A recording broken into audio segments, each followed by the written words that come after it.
আপনি কি ভূতে বিশ্বাস করেন? ছেলেটির কথায় থেমে গেলাম। এই মাঝরাতে গহীন জঙ্গলে পথ চলতে এমন উদ্ভট প্রশ্ন কিভাবে করতে পারলো ছেলেটা? উনি কি আমায় ভয় দেখাতে চাইছেন নাকি? আমি উত্তর দিলাম না। আমি বিজ্ঞান বিভাগের ছাত্রী, ভূত বলতে কিছু হয় না। আমি লক্ষ্য করলাম ছেলেটার মুখ চোখ হঠাৎ পরিবর্তন হতে শুরু করলো। কেমন কঠিন্য ভাব। ছেলেটি পকেটে হাত রেখে বললেন, আমিও বিজ্ঞান বিভাগের ছাত্র। তবে পৃথিবীর সবকিছু বিজ্ঞান দিয়ে প্রমাণ করা সম্ভব নয়। আপনার নামটা কি? ওনার এমন প্রশ্নে ভড়কে গেলাম। আসলেই তো আমি ওনাকে চিনি না, কখনো দেখেছি বলে মনেও হয় না। অথচ এই মধ্যরাতে পথ চলছি, ঠিক কোথায় যাচ্ছি তাও জানি না। বললাম, আমি স্নেহা চ্যাটার্জি, কলকাতায় থাকি, তবে বাংলাদেশে আমি দাদিমার বাড়িতে আছি। এখন হয়তো কেউ বেঁচে নেই, তবে সেখানে যেতে মন চায়, রক্তের টান বলে কথা। ছেলেটা বলল, আমার পরিচয় জানতে চান না? হুম, আপনাকে আমার পছন্দ হয়নি, আর যাকে আমার পছন্দ হয় না তার সম্পর্কে কোনো তথ্য জানতে আগ্রহী নই আমি। কথাটা শুনে ছেলেটি হাসতে লাগলো। এমন হাসি কখনো দেখেছি বলে মনে হয় না। হাসিটা কি সুন্দর না কুৎসিত বোঝা গেল না। উনি বললেন, আপনি কিন্তু আমাকে খুঁজতেই বাংলাদেশে যাচ্ছেন। আমার পরিচয়টা আপনি জানতে পারলে সুবিধা হতো। যাই হোক, সামনে একটা কুয়ো দেখতে পাচ্ছেন? হ্যাঁ, কিন্তু আপনি কিভাবে জানলেন আমি বাংলাদেশে যাচ্ছি? ছেলেটা আবার হাসলো, সাথে সাথে চকচক করে উঠল দুপাটি দাঁত। চাঁদের শুভ্র আলো চারদিক দিনের মতো আলোকিত করে দিচ্ছে। এমন সুন্দর পরিবেশে ভালো লাগছে, তবে মনে হচ্ছে আমি হারিয়ে যাচ্ছি কোনো অজানা পথে। একবার চোখ বন্ধ করে আকাশের দিকে তাকালাম। মনে হলো এই বিশ্ব জগতে একটিমাত্র মানুষ বেঁচে আছে, সেটা হচ্ছে আমি। আচ্ছা, আমার বয়স কত হবে? মনে হচ্ছে আমার বয়স ক্রমশ কমে যাচ্ছে। আশ্চর্য, নিজের বয়সটাও ভুলে যাচ্ছি নাকি? চোখ খুলে ছেলেটির দিকে তাকালাম। এখনো হাসছে ছেলেটি, গালে খোঁচা খোঁচা দাড়ি, ক্লিন শেভ করেনি বোধহয়। হয়তো ওনার কোনো আজন্ম প্রেমিক বলেছিল, খবরদার দাড়ি কাটবেন না আপনি, দাড়ি কাটলে আপনাকে চোর চোর লাগে। আমি কোনো চোরের সাথে সম্পর্ক রাখতে আগ্রহী নই। ছেলেটির পরনে নীল পাঞ্জাবি আর সাদা পায়জামা, ঠোঁট দুটো রক্ত জবার মতো লাল। হাসির ঝলকে ঠোঁট দুটো কাঁপছে ভয়ঙ্কর ভাবে। না, আর তাকানো যাচ্ছে না, চোখ দুটো ঝলসে যাচ্ছে। পুরুষ মানুষের এমন সৌন্দর্য থাকা অপরাধ। এই অপরাধের শাস্তি স্বরূপ তার মৃত্যুদণ্ড হওয়া দরকার। মৃত্যুদণ্ড। তোর কি শরীর খারাপ লাগছে স্নেহা? এ কি, এত ঘামছিস কেন? শ্রেয়ার ডাকে ঘুম ভাঙলো আমার। বাম চোখের কার্নিশ বেয়ে গড়িয়ে পড়ছে জল। আশপাশে চোখ ঘুরিয়ে ঘুরিয়ে দেখলাম, কোথাও সেই ছেলেটিকে দেখা গেল না। সেই নির্জন জঙ্গলটাও নেই। মানে এতক্ষণ কি ঘুমিয়ে স্বপ্ন দেখছিলাম? উফ, ভয় পেয়ে গেছিলাম একদম। বাইরে ফজরের আজান হচ্ছে। মুয়াজ্জিন তার সুরেলা কণ্ঠে আল্লাহর ঘরে সবাইকে আমন্ত্রণ জানাচ্ছে। পাশের সিটে ঘুমিয়ে আছে স্বপ্ন, আর একটু আগে আমাকে ঘুম থেকে জাগিয়ে তুলল শ্রেয়া। দুজনেই আমার ফ্রেন্ড। শ্রেয়ার বাসা আমার সাথে ইন্ডিয়ায়, আর স্বপ্ন বাংলাদেশে ঢাকায় থাকে। ওর পুরো নাম মোহাম্মদ স্বপ্ন আহমেদ। আমরা ঢাকা ভার্সিটির স্টুডেন্ট। ভারতে থাকা সত্ত্বেও হঠাৎ ঢাকা বিশ্ববিদ্যালয়ে পড়াশোনা করারও যথেষ্ট কারণ আছে। আমার দাদির বাড়ি ময়মনসিংহে। তিনি মৃত্যুর আগে বলেছিলেন আমাকে যেন ঢাকা বিশ্ববিদ্যালয়ে পড়াশোনা করানো হয়। তার কথা রাখতেই আমার বাংলাদেশে থাকা। আর আমার একমাত্র বেস্ট ফ্রেন্ড শ্রেয়াকেও আমার সাথে পাঠানো হয়েছে বাংলাদেশে পড়াশোনা করার জন্য। আর এই ভার্সিটিতেই আরেকটা বেস্ট ফ্রেন্ড জুটে। সেই স্বপ্ন এখন মরার মতো ঘুমাচ্ছে পাশের সিটে। আমরা এখন কোথায় আছি ঠিক ধরতে পারছি না। ড্রাইভার আঙ্কেল তার আপন মনে মাইক্রোজিপটা ছুটে চালাচ্ছেন। শ্রেয়ার দিকে একবার তাকালাম। সে উৎসুক দৃষ্টিতে আমার দিকে তাকিয়ে আমার মনের অবস্থা বোঝার চেষ্টা করছে। আমি সিটে হেলান দিয়ে বললাম, এই ভোরবেলা জেগে আছিস যে? বোতলে জল থাকলে একটু দে তো। শ্রেয়া কোনো কথা বলল না। সে তার ব্যাগের চেইন খুলে এক বোতল জল আমার হাতে ধরিয়ে দিল। আমি বোতলটা হাতে নিয়েই জল খেতে খেতে বললাম, একটা প্রশ্ন করেছি তোকে, উত্তর দিবি না? আমার একটু ভয় করছে দোস্ত। যেখানে যাচ্ছি সেখানে কি আমাদের থাকতে দেবে? তুই শুধু শুধু একটা ডায়েরির আশায় মনমোহন সিংয়ে যাচ্ছিস। এই দেশের সম্পর্কে তেমন কিছু জানিস? জানি না, তবে জানার চেষ্টা করব। আর যদি একান্তই না থাকতে দেয়, তাহলে কোনো হোটেল মোটেল ভাড়া করে নিব না হয়। স্বপ্ন তো আমাদের সাথেই আছে, এত ভয় কিসের তোর? কথাটা বলে শ্রেয়ার দিকে লক্ষ্য করলাম। মনে হলো ভয় কমেনি একটুও, বরং আরো বাড়ছে। আমি আর কোনো কথা না বলে ড্রাইভার আঙ্কেলকে বললাম, ওখানে পৌঁছাতে আর কতক্ষণ লাগবে আঙ্কেল? ড্রাইভার একবার পেছনে ঘুরে আমাদের সবার দিকে তাকালেন, বললেন, ড্রাইভারের কথা শুনে জানলার বাইরে একবার তাকালাম। এখনো ভোরের আলো ফোটেনি, আজান শেষ হয়েছে মাত্র। জানলার কাজটা বন্ধ করে দিয়ে স্বপ্নকে ডাকতে লাগলাম। কয়েকবার ডাকার পর ঘুম ভাঙলো। গাড়ি থেকে নেমে যার যার ব্যাগপত্র হাতে নিয়ে হাঁটতে লাগলাম সবাই। ড্রাইভারের ভাড়া বুঝিয়ে দিলে তিনি গাড়ি ঘুরিয়ে চলে গেছেন একটু আগে। স্বপ্ন এখনো ঘুমে ঢুলছে। পূর্বাকাশে লক্ষ্য করে দেখলাম সূর্যের আগমনের উৎসস্বরূপ লাল আভা ছড়িয়ে রয়েছে। আর একটু পরেই ঘুম ভাঙবে রাজপুত্রের। সামনে একটা মসজিদ লক্ষ্য করলাম। নামাজ শুরু হয়েছে মাত্র। স্বপ্নের দিকে তাকিয়ে বললাম, নামাজ পড়ে আয় স্বপ্ন, তোর ব্যাগগুলো আমার হাতে দে। নামাজের কথা শুনে স্বপ্ন বিরক্তিতে চোখ মুখ কুঁচকে ফেলল। নামাজের কথা শুনলেই তার অজুহাতের মেশিন বেরিয়ে আসে সব সময়। এখন নিশ্চয়ই বলবে আমার শরীরটা ভালো লাগছে না দোস্ত, দুপুরে জোহরের নামাজ থেকে শুরু করব বলেই ভ্যাবলাম আর একটা হাসি দিবে। যা ভাবা সেই কাজ। স্বপ্ন সেটাই করলো যেটা স্নেহা ভেবেছিল। স্নেহা বলল, জুতার বাড়ি না খেতে চাইলে আমার কথা মতো কাজ কর। অতঃপর স্বপ্ন নামাজ আদায় করে মেইন রোড দিয়ে হাঁটতে লাগলো। শ্রেয়াও চুপচাপ হাঁটছে, বোধহয় এখনো ভয় পাচ্ছে। এই মেয়েটা বাংলাদেশকে এত ভয় পায় কিভাবে আমি জানি না। স্বপ্ন বলল, কই রে তোর দাদির বাপের বাড়ি? জানি না, আমি তো কখনো আসিনি এখানে, শুধু দাদির মুখে শুনেছি। কয়েকজনকে জিজ্ঞেস করতে হবে বোধহয়। আমার কথা শুনে স্বপ্ন কটমট দৃষ্টিতে আমার দিকে তাকালো। রাগে হিরহির করছে ওর শরীর। বলল, এই সকাল সকাল এখন মানুষকে জিজ্ঞাসা করব কোথায় তোর দাদির বাড়ি? হুম। আরও একবার অগ্নিদৃষ্টিতে তাকালো স্বপ্ন। কোনো কথা না বলে সামনে এগোতে থাকলো। একটু পরেই একটা চায়ের স্টল সামনে পেল স্নেহারা। সেখানে গিয়ে স্নিগ্ধ সকালে এক কাপ গরম গরম চা খেলো সবাই। দোকানে বারবার আমাদের দিকে তাকাচ্ছে। সকাল সকাল এমন অপরিচিত মুখ হয়তো তিনি আগে কখনো দেখেনি। তিনি শুষ্ক মুখে একবার জিজ্ঞাসা করল, আপনারা কোনখান থেকে আইছেন? স্বপ্ন, শ্রেয়া, স্নেহা সবাই সবার দিকে চাওয়াচাওয়ি করল। আমার হঠাৎ ইচ্ছা হলো দোকানিকে একটু ভরকে দেওয়া যাক। আমি পায়ের উপর পা তুলিয়ে বললাম, আমরা ইন্ডিয়া থেকে এসেছি একটা জরুরি কাজে। আপনি কি বলতে পারবেন মুহসিন সরকারের বাড়ি কোনটা? দোকানি ইন্ডিয়ার কথা শুনে সত্যি সত্যি ভরকে গেল। তিনি একটু ভয় পেয়েছেন বোধহয়। উনি বললেন, মহাসিন স্যারকে দিয়া আপনাদের কি কাম? ওনাকেই দিয়ে সব কাম। সামনের গলি দিয়া যাবেন, বাদিকে দেখবেন একখানা ভাঙ্গাচোরা পুরাতন বাড়ি আছে। বৃদ্ধ দোকানি চুপসে গেলেন, বললেন, ওখানেই মহাসিন সরকার থাকেন। স্নেহা দোকানের টাকা পরিশোধ করে দিয়ে রাস্তা ধরলেন। সকালের সূর্য ইতিমধ্যেই পূর্ব আকাশে উঁকি দিয়েছে। সকালের স্নিগ্ধ বাতাস সবার মনটাকে ফুরফুরে করে দিয়েছে। আশেপাশে কিছু মানুষকেও লক্ষ্য করা গেল। হয়তো তারা নিজ নিজের কাজে উদ্দেশ্যে সকালের ঘুম হারাম করে ঘর ছাড়েছেন। হঠাৎ সামনের দিকে একটা ছেলেকে জগিং করতে দেখা গেল। ছেলেটাকে থামালো স্নেহা। এক্সকিউজ মি ভাইয়া, একটু শোনেন তো। ছেলেটি দাঁড়ালো, মুখে হাসি নেই, বরং এক আকাশ বিতৃষ্ণা নিয়ে তাকিয়ে আছে স্নেহার দিকে। এখন তার একমাত্র উদ্দেশ্য হলো তাকে কি জন্য দাঁড় করানো হয়েছে সেটা জানা, আর যথাসাধ্য হেল্প করা, আর তারপর জগিংয়ের উদ্দেশ্যে পুনরায় দৌড়ানো। ছেলেটি স্নেহার দিকে তাকিয়ে বলল, কিছু বলবেন? এখন ছেলেটার পুরো শরীর দেখা গেল। একটা রেড কালারের টি শার্ট আর একটা অ্যাশ 3/4 প্যান্ট পরে আছে ছেলেটি। স্নেহার মনে হলো এই সেই স্বপ্নের ছেলেটা, যে ঘন্টাখানেক আগে স্বপ্নে দেখা দিয়েছিল সে। এখন শুধু পরিবর্তন দেখা যাচ্ছে মাথার চুলে। এই ছেলেটার মাথায় সিল্কি চুল ঘামে চুপ চুপ করছে, কিন্তু স্বপ্নে আসা ছেলেটার মাথায় কোকড়া চুল ছিল। স্নেহার এভাবে তাকিয়ে থাকতে দেখে ছেলেটি আবার বলল, এই যে ম্যাম, কিছু বললে বলুন, না হলে আমি চলে যাচ্ছি। স্নেহা সম্বিত ফিরে পেয়ে বলল, আপনি কি মহসিন সরকারকে চেনেন?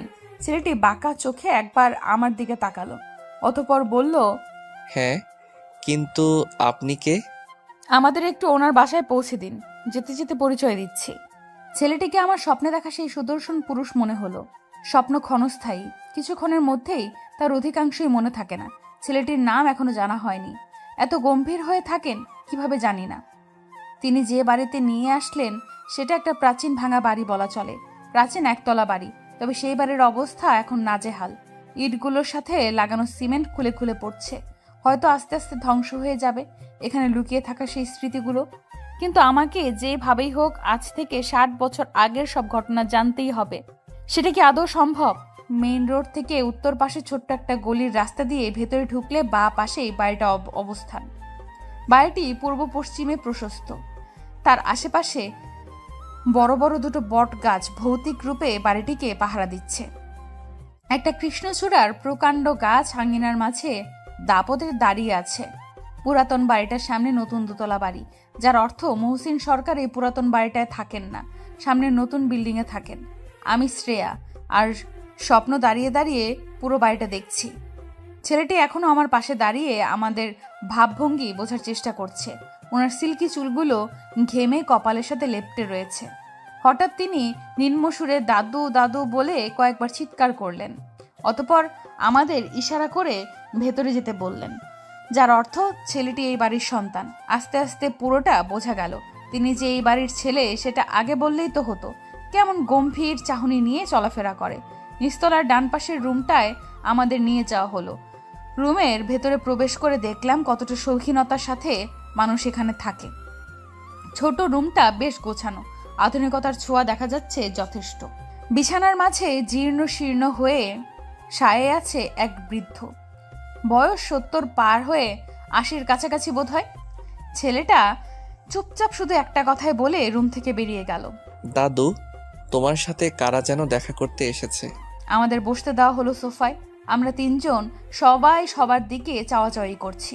ঘড়িতে একবার সময় দেখে নিলাম, সকাল 7:13 বাজে। এত সকাল সকাল এখানে আসা বোধহয় ঠিক হয়নি। ঘুমে ডিস্টার্ব করে ফেললাম। বৃদ্ধা অস্পষ্ট দৃষ্টিতে একবার আমার দিকে তাকালেন, বললেন, তোমরা কারা মা? এত সকাল সকাল দেখা করতে এসেছো যে? তুমি করে বললাম, কিন্তু কিছু মনে করিও না। ওনার কথা শুনে একটু শান্তি পাওয়া গেল। এতক্ষণ কেমন একটা অস্বস্তি ভর করেছিল আমাদের মাঝে। কথা শুনে যা বুঝলাম উনি যথেষ্ট শিক্ষিত। আমি বললাম, অপরিচিতাকে চেনেন? আমি ওনার নাতনি হই, কলকাতা থেকে এসেছি। দাদিমা আমাকে এখানে আসতে বলেছিল। কথাটা বলেই হাফ ছেড়ে বাঁচলাম। উনি কি চিনবেন দাদিমাকে? এই বয়সে মানুষের স্মৃতিশক্তি লোপ পায়। যদি ভুলে যান তাহলে তো সব চেষ্টাই বৃথা। আমার কথা শুনে উনি চমকে উঠলেন। হয়তো বিছানা থেকে ওঠার জোর চেষ্টা চালাচ্ছেন, কিন্তু শরীরের কাছে হেরে গেলেন। শোয়া অবস্থায় আমার দিকে তাকিয়ে আছেন, চোখ দুটো জলে টইটুম্বুর। বোধহয় তিনি এখনো বিশ্বাস করতে পারছেন না কথাটা। বললেন, কেমন আছেন তোমার দাদিমা? আমি বললাম, তিনি বছর 2-1 হয় মারা গিয়েছেন। মৃত্যুর আগে আমার জন্য একটা চিঠি লিখেছিলেন। সেই চিঠিতে এইবারের কথা বলেছিলেন তিনি। জীবনে একবারের জন্য হলেও যেন বাড়িটা দেখে যাই। চিঠিটা আমার বাবার হাতে দিয়ে বলেছিলেন এটা যেন আমাকে 2 বছর পর দেওয়া হয়। 2 বছর পর কেন দিতে বলেছিলেন আমি জানি না। কথাটা বলেই একটু চুপ থাকলাম।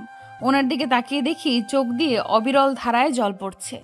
আবার বললাম, আমি এখানে এসেছি আমার দাদিমার বাড়িতে, কিন্তু এইখানে আমার কোনো আত্মীয় নেই, শুধু বাড়িটা যা পড়ে রয়েছে। এখানে কয়েকদিনের জন্য এসেছি, থাকতে দিবেন? অকপটে আবেদন করে ফেললাম। শ্রেয়া আমার দিকে তাকিয়ে আছে।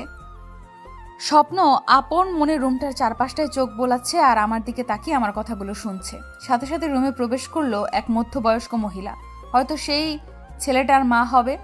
মহিলাটাকে দেখে উনি বলে উঠলেন, ওদের জন্য সকালে নাস্তা রেডি করো মা, আর উপরের রুমগুলো পরিষ্কার করে থাকার ব্যবস্থা করে দাও। 1948 সাল।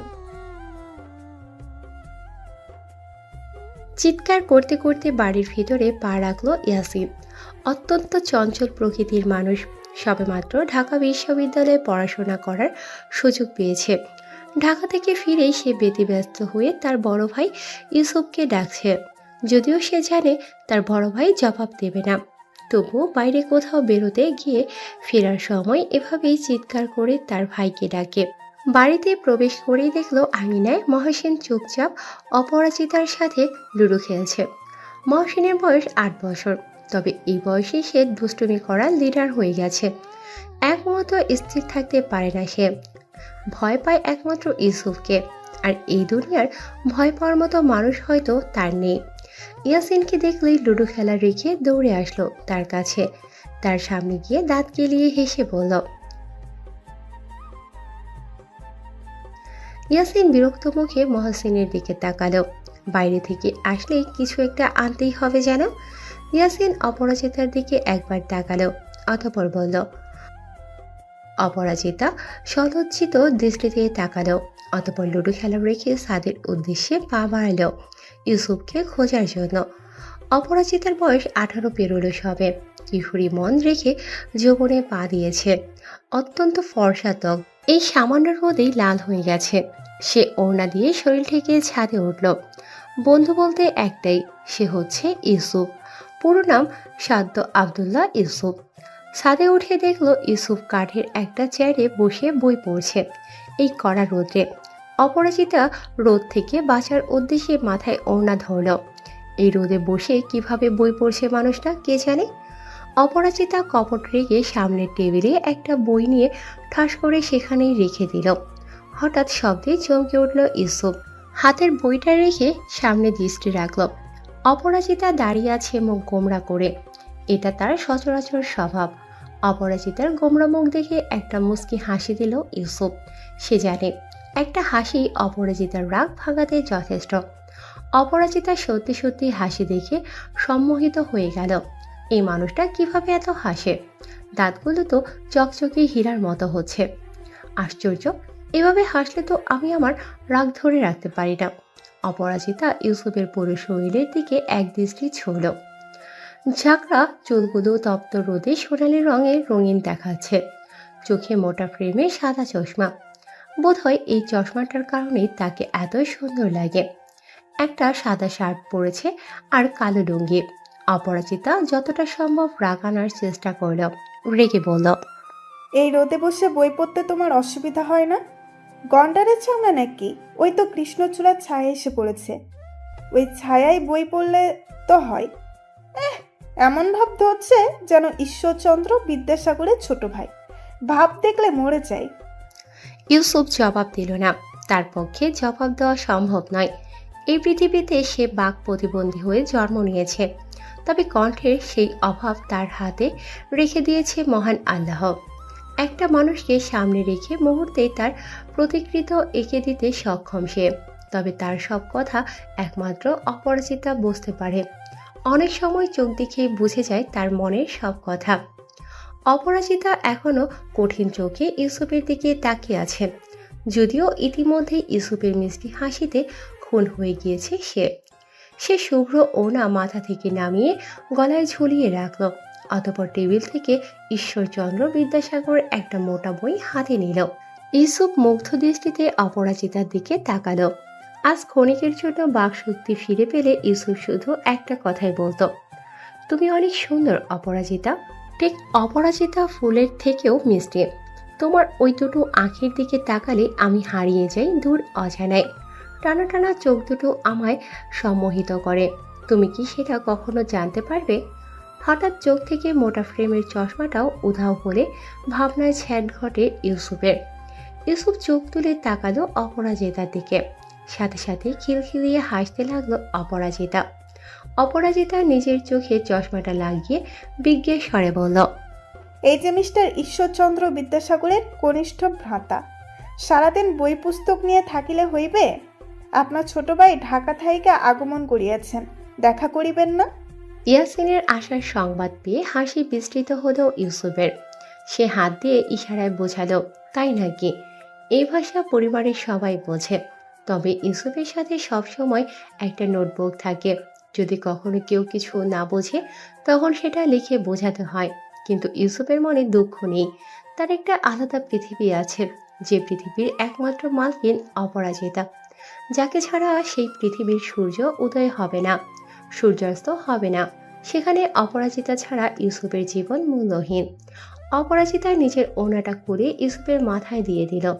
প্রচণ্ড রোদে এখানে থাকাই যাচ্ছে না, অথচ কিভাবে যে রোদে বসে পড়াশোনা করছে ভেবে পায় না অপরাজিতা।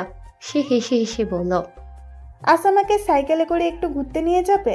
অনেক দিন হয় আমায় সাইকেলে উঠাও না, নিয়ে যাবে না? ইউসুফ হালকা হেসে ইশারায় বোঝালো সে রাজি। অতঃপর অপরাজিতা চুলের বেনি দুলিয়ে সেখান থেকে চলে যেতে নিল। সাথে সাথেই অপরাজিতার হাত ধরে ফেলল ইউসুফ। নিজের মাথা থেকে ওড়নাটা নামিয়ে অপরাজিতার গায়ে পরিয়ে দিয়ে চোখের ইশারায় নিচে নেমে যেতে বলল। বর্তমান রাত 8টা কি 9টা, 2012 সালের আগস্ট মাস এখন। ভ্যাপসা গরমে অতিষ্ঠ হয়ে যাচ্ছি।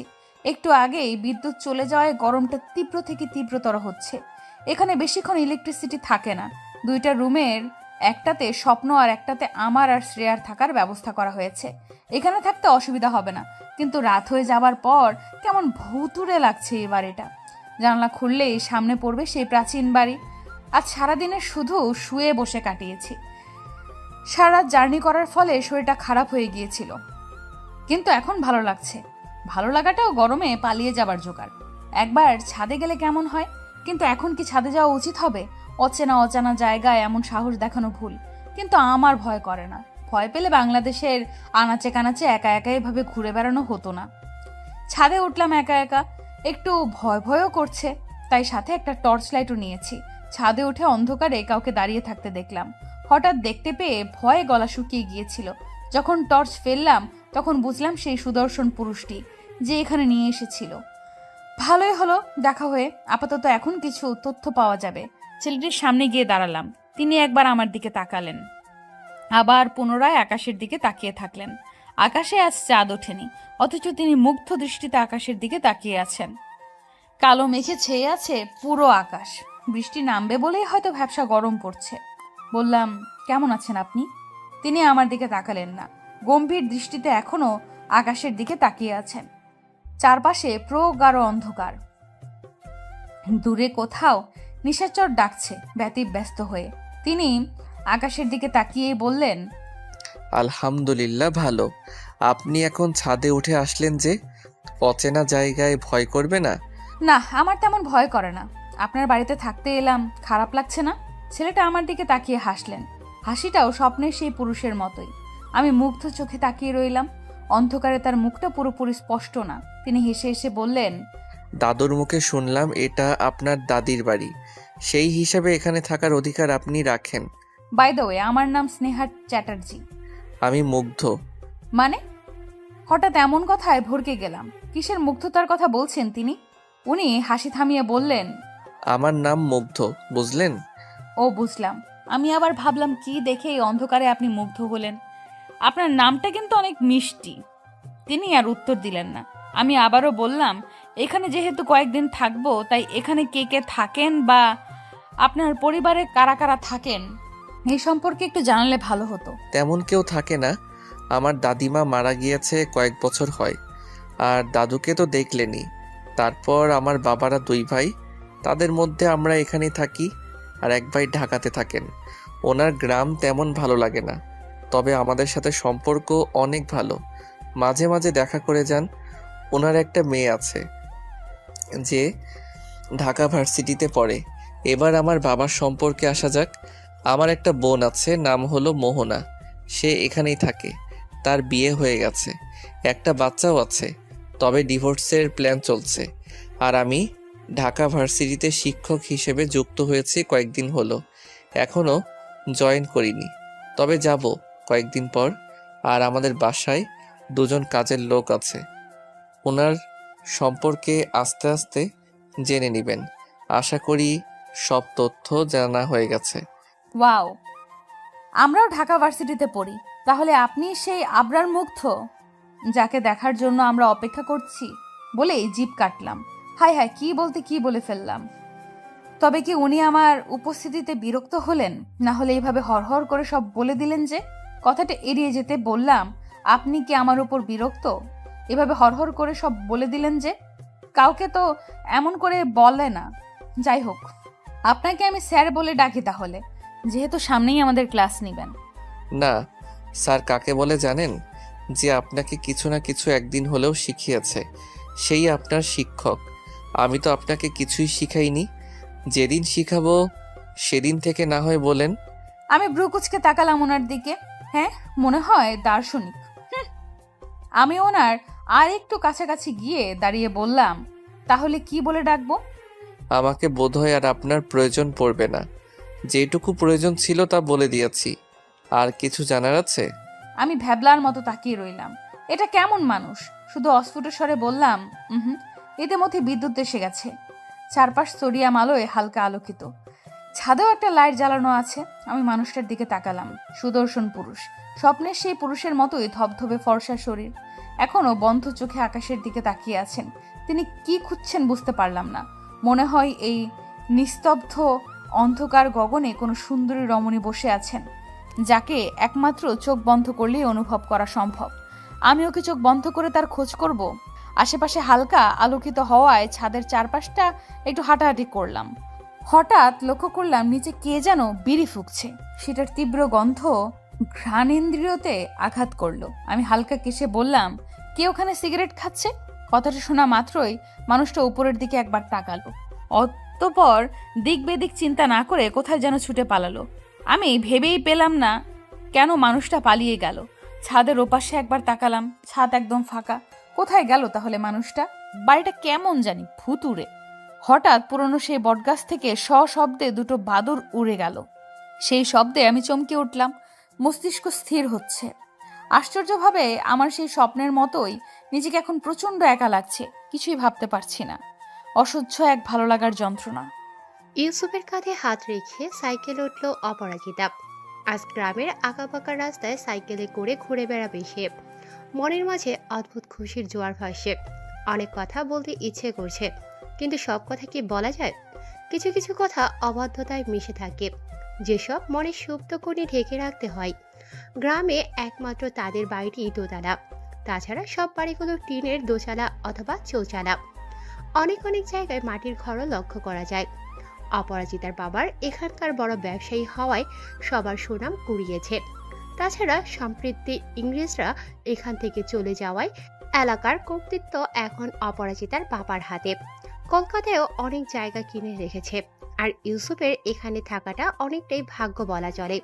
বিজনেস পার্টনার হওয়ায় এখানে থাকার সুযোগ পেয়েছে। তাছাড়া বর্তমানে হিন্দু মুসলিম দাঙ্গা হওয়ার কারণে অপরাজিতার বাবা ইউসুফদের এখানে রেখে দিয়েছেন, যে তারা এলাকার সবার মাঝে একটা ঐক্য প্রতিষ্ঠা করতে চায়। একটু ধীরে ধীরে চালাও না, যদি পথ আমরা যে হিন্দু তাড়াতাড়ি মুসলিম ফুরিয়ে দুই যাচ্ছে। পরিবার এক বাড়িতে একটা কাজ থাকতে করো পারি, তো, তাহলে আজ গ্রামের আমাকে মানুষ নদীর থাকতে তীরে পারবে নিয়ে না যাও। কেন? ওখানে এই সন্ধ্যা নিয়ে পর্যন্ত গ্রামের থাকবো, অনেকেই ছি ছি তারপর করে, বাড়ি ফিরবো। কিন্তু মুখ ফুটে কিছু তারপর বলতে একটু পারে থেমে না। আবার গ্রামে বলল, শতকরা তোমাকে 70% অনেক সুন্দর হিন্দু হওয়ায় লাগছে। মুসলিমরা আমার অশান্তিতে প্রেম থাকে প্রেম এখানে। পাচ্ছে।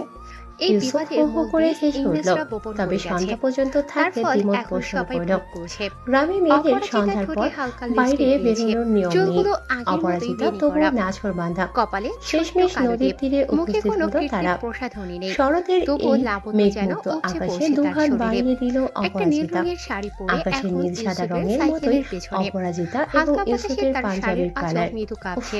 প্রতিদিন যদি অপরাজিতা ঠোঁটে এভাবে হালকা বেরোনো হাসি হতো রেখে বলল, তাহলে কতই না ভালো হতো। কিন্তু মহাশয় তো পড়াশোনা করেন সারাটা দিন, এভাবে কি জীবন চলে? যে কথা বলতে পারে না তারা তো পড়াশোনা করে লাভ কি? কিন্তু মুখ ফুটে কখনো এসব বলতে পারে না। সে কখনোই চায় না ইউসুফের মনে হালকা আঘাত দিতে। ইউসুফ সাইকেলটা স্ট্যান্ড করে অপরাজিতার কাছাকাছি চলে আসলো। সেখানে ঘাসে দেখে দুজনে বসার ব্যবস্থা করলো। অতঃপর অপরাজিতাকে সেখানে বসতে ইশারা করলো সে। অপরাজিতা বসে ইউসুফকে খুঁটিয়ে খুঁটিয়ে দেখতে লাগলো। একটা সাদা কালারের পাঞ্জাবি পরেছে সে। উস্কো খুস্কো চুলগুলো পেছনের দিকে স্পাইক করেছে বরাবর, তবুও অবাধ্যতায় কপালে পড়ে যাচ্ছে।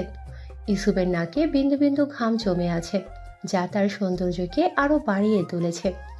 একটু দূরে একটা ঘাট লক্ষ্য করা যায়, সেখানে নৌকা আছে একটা। আজ হাটের দিন হওয়ায় অনেক লোকজন এপারে আসছে নৌকায় করে। বাতাসে কাশফুল হেলে দুলে পড়ছে যেন।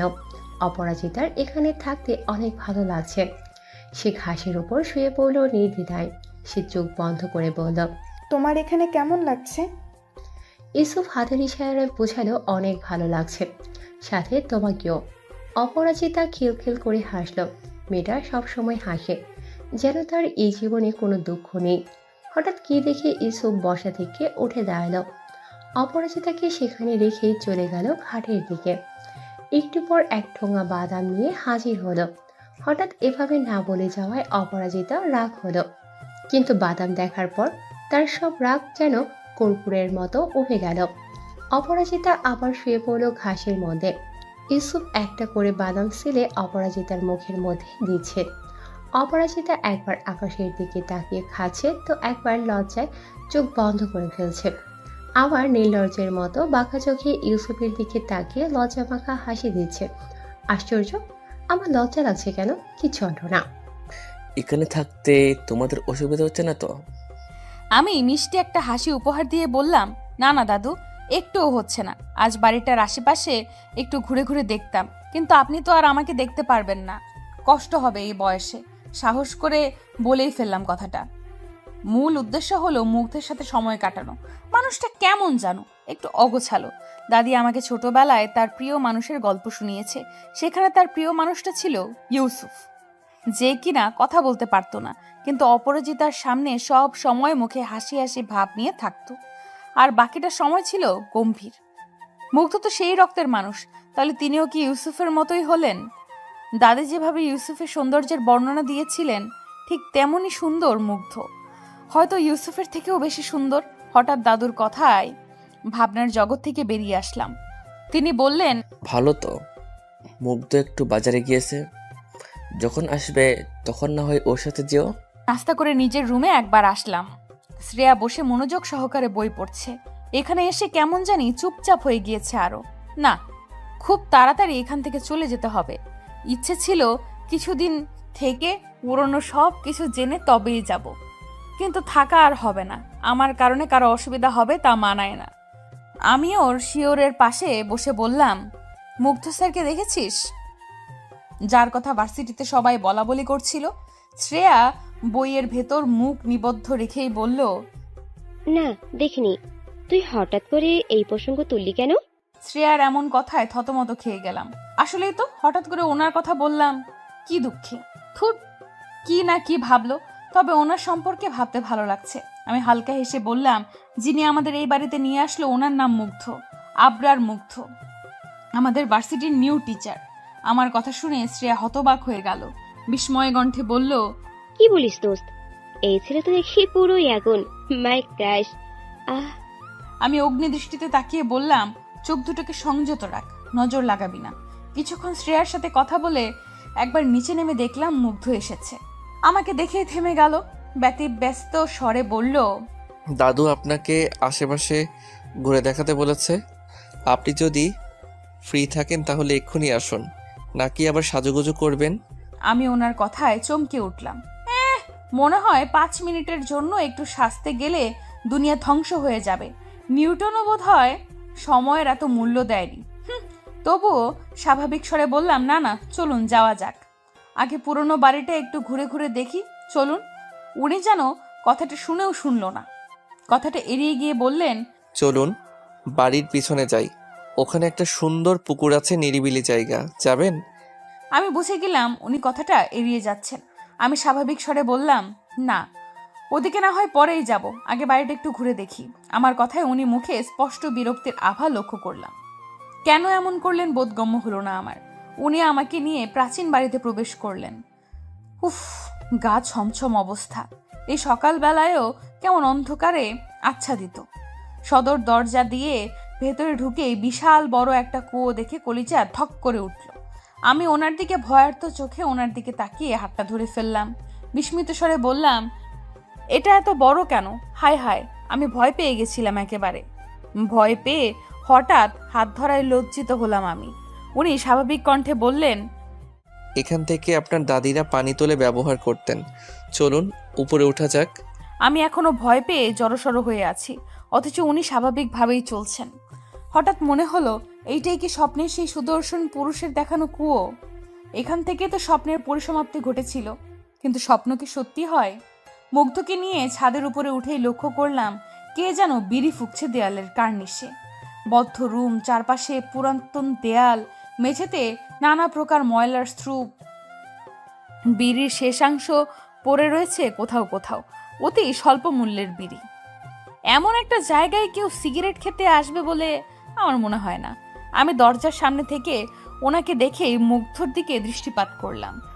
উনিও গম্ভীর মুখে সেই মানুষটার দিকে চেয়ে আছেন। কারো উপস্থিতি বোঝাতে হালকা কাশি দিলাম, তবুও উনি নিশ্চিন্ত মনে বিড়ি ফুঁকছে। এবার আমি সরাসরি মৃদু কণ্ঠে বলে ফেললাম, কে আপনি? এখানে কি করছেন? উনি হঠাৎ কারো গলার আওয়াজ পেয়ে চমকে পেছনের দিকে তাকালেন, আমার দিকে চোখ বড় বড় করে চাইলেন। কিন্তু মুগ্ধকে দেখেও কোনো ভাবান্তর করলেন না। আমি ওনার দিকে তাকিয়ে দেখলাম একটা ঢিলা ময়লা শার্ট আর প্যান্ট পরেছে, মুখে দাড়ি স্তূপ। উনি কি পাগল টাগল নাকি? এখানেই বা কি করছেন? অনেক বয়স্ক লাগছে। কি করছেন এখানে? উনি এখনো নির্লিপ্ততায় তাকিয়ে আছে। ওনাকে আকর্ষণ করার জন্য আবার বললাম, কে আপনি? এখানেই বা কি করছেন? কেউ না আমি, সরে যাও এখান থেকে। আমার দিকে তাকিয়ে কর্কশ কণ্ঠে জবাব দিলেন তিনি। অতঃপর আমাকে অতিক্রম করে তাড়াহুড়ো করে নিচে নেমে গেলেন। আমি ভেবেই পেলাম না তিনি এমন কেন করছেন। মুগ্ধের দিকে দৃষ্টি নিক্ষেপ করে বললাম, ওনাকে চেনেন নাকি? হ্যাঁ, পাগল আর কি। আপনি ওনার কথায় কান দিবেন না, আসুন পুরোটা ঘুরিয়ে দেখাই। বলেই সেখান থেকে সরে গেলেন তিনি। আমি পেছন পেছন চললাম। উনি হয়তো গতকালের সিঁড়ির নিচে বিড়ি খাওয়ার লোকটা হবে, কিন্তু আমাকে দেখে এমন ভয় পাচ্ছেন কেন? অথচ মুগ্ধকে দেখে তেমন পাত্তাই দিলেন না।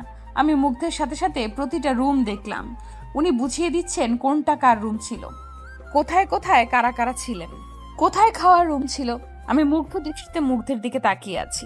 ওনার গম্ভীর মিষ্টি কণ্ঠস্বর শ্রবণ করছি। একটা সাদা শার্ট পরেছেন আর কালো প্যান্ট, একদম হিরো হিরো লাগছে। সিল্কি চুলগুলো কপালে পড়ে যাচ্ছে বারবার। আশ্চর্যভাবে ওনার সৌন্দর্য আর ব্যক্তিত্ব আমাকে তীব্র আকর্ষণ করছে। তাহলে কি দাদিমাও এমনভাবে প্রেমে পড়েছিলেন? আমার 2 দিনের পরিচয়ই তো অবস্থা খারাপ, অথচ দাদিমা এখানে বছরের পর বছর ইউসুফের সহচর্য লাভ করেছিলেন। তাহলে তাকে ছেড়ে চলে যেতে কতটা খারাপ লেগেছিল দাদিমার। হঠাৎ মনের ভেতর ভীষণ ব্যথা অনুভব করলাম। এই ব্যথা যে কতটা ভয়ানক তা আজ কয়েক বছর পর লিখতে বসে বুঝতে পারছি। সবার মতো আমার একটা ডায়েরি থাকুক, কিছু অনুভূতির সাথে কিছু ডায়েরির পরিচয় থাকুক, আর কারো নয়। আমি ওনার সাথে ছাদে উপস্থিত হলাম। এই ছাদেই দাদিমা তার প্রেমিকের সাথে কত আড্ডা দিয়েছে তা বলা মুশকিল। এই কথা দাদিমা আমাকে 1000 বার বলেছে। ছাদ তার জন্য একটা প্রিয় জায়গা ছিল। সেখানে ইউসুফ সারাদিন পড়াশোনা করতো আর দাদিমা তাকিয়ে তাকিয়ে দেখতো। ইউসুফ বিরক্ত হতেন না। তিনি নাকি একবার দাদিমাকে নোট খাতায় লিখে বলেছিলেন, আল্লাহ আমাকে একবার কথা বলার সুযোগ প্রদান করলে শরৎচন্দ্রের একটা কবিতা পাঠ করে শোনাতাম তোমাকে। আমার কবিতা আবৃত্তি করার অনেক ইচ্ছে। সেই ইচ্ছা ওনার পূরণ হয়নি। না, দাদিমা কখনো তার কণ্ঠস্বর শুনতে পেয়েছে। দাদিমা মৃত্যুর আগ পর্যন্ত আমাকে বলেছিলেন, আমি সত্যিই বোধহয় কাউকে ভালোবাসতাম, না হলে জীবনের এই অন্তিম মুহূর্তেও তাকে অনুভব করছি কেন? কি স্বার্থে? তিনি কি একবারও আমাকে খুঁজতে আসেনি এই কলকাতা শহরে? সৃষ্টিকর্তা কেন আরেকবার তার সাথে আমার দেখা করালেন না? আমি কি এমন পাপ করেছিলাম যার জন্য একটা অপূর্ণতা থেকেই গেল জীবনে? তার কাছে রয়ে গেলাম বিদেশিনী হয়ে। হঠাৎ মুগ্ধের কথায় ভাবনার জগৎ থেকে বেরিয়ে পড়লাম। আশ্চর্য, উনিও আমাকে বিদেশিনী সম্বোধন করলো কেন? আমার চোখ ভীষণ জ্বলছে, কান্না পাচ্ছে ভীষণ। আমি পেছন ফিরে তাকিয়ে রইলাম। চোখের পানিটুকু ডান হাতের উল্টো পিঠ দিয়ে মুছে বললাম, আমার ভালো লাগছে, আপনি চলে যান এখান থেকে, পরে আপনার প্রয়োজন হলে ডাকবো। কথাটা বলেই চোখ বন্ধ করে নিলাম। সাথে সাথেই চোখ দুটো দিয়ে 2 ফোঁটা অশ্রু গড়িয়ে পড়ল গাল বেয়ে। আমি চোখ বন্ধ করে অনুভব করছি দাদিমা এখানে দাঁড়িয়ে আছে আর সেই ইউসুফ। দুজন আগের মতোই হেসে হেসে কথা বলছে। আমি তাকিয়ে তাকিয়ে দেখছি। আজ তাদের মিলনের দিন। বোধহয় 1000 বছর পেরিয়ে তাদের দেখা হলো সেই পুরনো জায়গায়, উন্মুক্ত ছাদের কৃষ্ণচূড়ার ছায়া তলে। আমি দেখছি আমার দাদিমা বারবার ইউসুফ বলছে, এখানেই থাকো, টেবিলটা এখানেই রেখে সারা দিন রাত পড়াশোনা করো, দরকার হলে বইয়ের ভেতর ঢুকে যাও, তবুও রোদে বসে বই পড়িও না। প্রত্যুত্তরে ইউসুফ আগের মতোই হেসেছে। কৃষ্ণচূড়ার ছায়া থেকে সরে গিয়ে রোদের নিজের সুদর্শন মুখমণ্ডল প্রকাশ করেছে। দাদিমা রাগে, দুঃখে, হতাশায় কেঁপে কেঁপে উঠছে। আবারও ইউসুফের হাসিতে সম্মোহিত হয়ে নিজেও হাসছে। আমি আর ভাবতে পারছি না, মাথাটা ধরে যাচ্ছে বারবার। আমি পেছন ফিরে তাকিয়ে দেখলাম মুগ্ধ নেই। সত্যি সত্যি চলে গেলেন তাহলে? পুরাতন ছাদের দেওয়ালে মাথায় হাত দিয়ে বসে পড়লাম। দাদিমার বলা একটা ঘটনা মনে পড়ে যাচ্ছে। একদিন আমার ভীষণ জ্বর হয়েছিল। স্কুল ছুটি দেওয়ার পর বৃষ্টিতে ভিজে বাড়ি ফিরছিলাম বলে মা আমাকে এমন অবস্থায় দেখে রেগে মেগে মারলেন 2টো চড়। বৃষ্টিতে ভিজা আর থাপ্পড়ের ব্যথায় জ্বর আসলো হু হু করে। আমি তখন ক্লাস 9-এ। তখন দাদিমা আসলেন আমার কাছে। আমি জ্বরের ঘোরে কথা বলতেই পারছি না। সেদিন মা রাগ করেই ঘুমিয়ে পড়েছিল আর আমাকে দেখতে আসেনি। দাদিমা তখন আমার ঘরে এসে বালতি বালতি পানি ঢাললেন মাথায়, চুল মুছিয়ে দিয়ে মাথায় তেল দিতে দিতে বললেন, একটা ঘটনা তোকে বলবো, তোকে ছাড়া তো এসব কাউকে বলতে পারি না। আজকে আরো একটা ঘটনা বলি। আমি দাদিমার চোখের দিকে তাকিয়ে দেখলাম তিনি লজ্জায় লাল নীল হচ্ছেন। বোধহয় কোনো রোমান্টিক সিনের কথা বলবেন। তখন আমার সদ্য কিশোরী মন সেই গল্প শোনার জন্য উদ্গ্রীব হয়ে উঠল। ভুলে গেলাম আমার জ্বরের কথা। দাদিমা চোখ ফিরিয়ে বলতে লাগলেন, 1949, তখন বর্ষাকাল চলছে, অথচ আকাশে তীব্র রোদ উঠেছে, সাথে আমার মনেও। আর সেই রোদে মনোযোগ দিয়ে বই পড়ছি ইউসুফ। সেই দিন আমার শাড়ি পরতে ভীষণ ইচ্ছে হলো। মাকে বললাম একটা শাড়ি বের করে দাও। মা বিরক্ত হলেন আমার কথাই। এই নিয়ে মাসে যে কতবার শাড়ি পরেছি তা বলার বাহিরে। দিনে 2-3 বার শাড়ি পরেছি। বাবা তো বাইরে কোথাও গেলেই আমার জন্য 2-3টা করে শাড়ি নিয়ে আসতো। ভীষণ দামি সেই শাড়িগুলো, কিন্তু সেগুলো আমি পরতাম না। বাবা মাকে যেগুলো এনে দিত সেগুলোই ভাগ বসাতাম। মা এই নিয়ে সে কি রাগ, আলমারিতে এত এত শাড়ি, অথচ আমার শাড়িতেই মেয়ের নজর। বাবা শুনতেন আর হাসতেন। সেদিন একটা লাল শাড়ি পরলাম।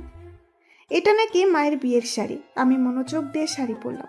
শাড়িটা পরেই আমার কেমন বউ বউ অনুভব হলো। শাড়িটা এর আগে কখনো পরা হয়নি, তাই সেটা পরে চুলগুলো ছেড়ে দিলাম পিঠে। আজ আর কোনো বেনি চলবে না।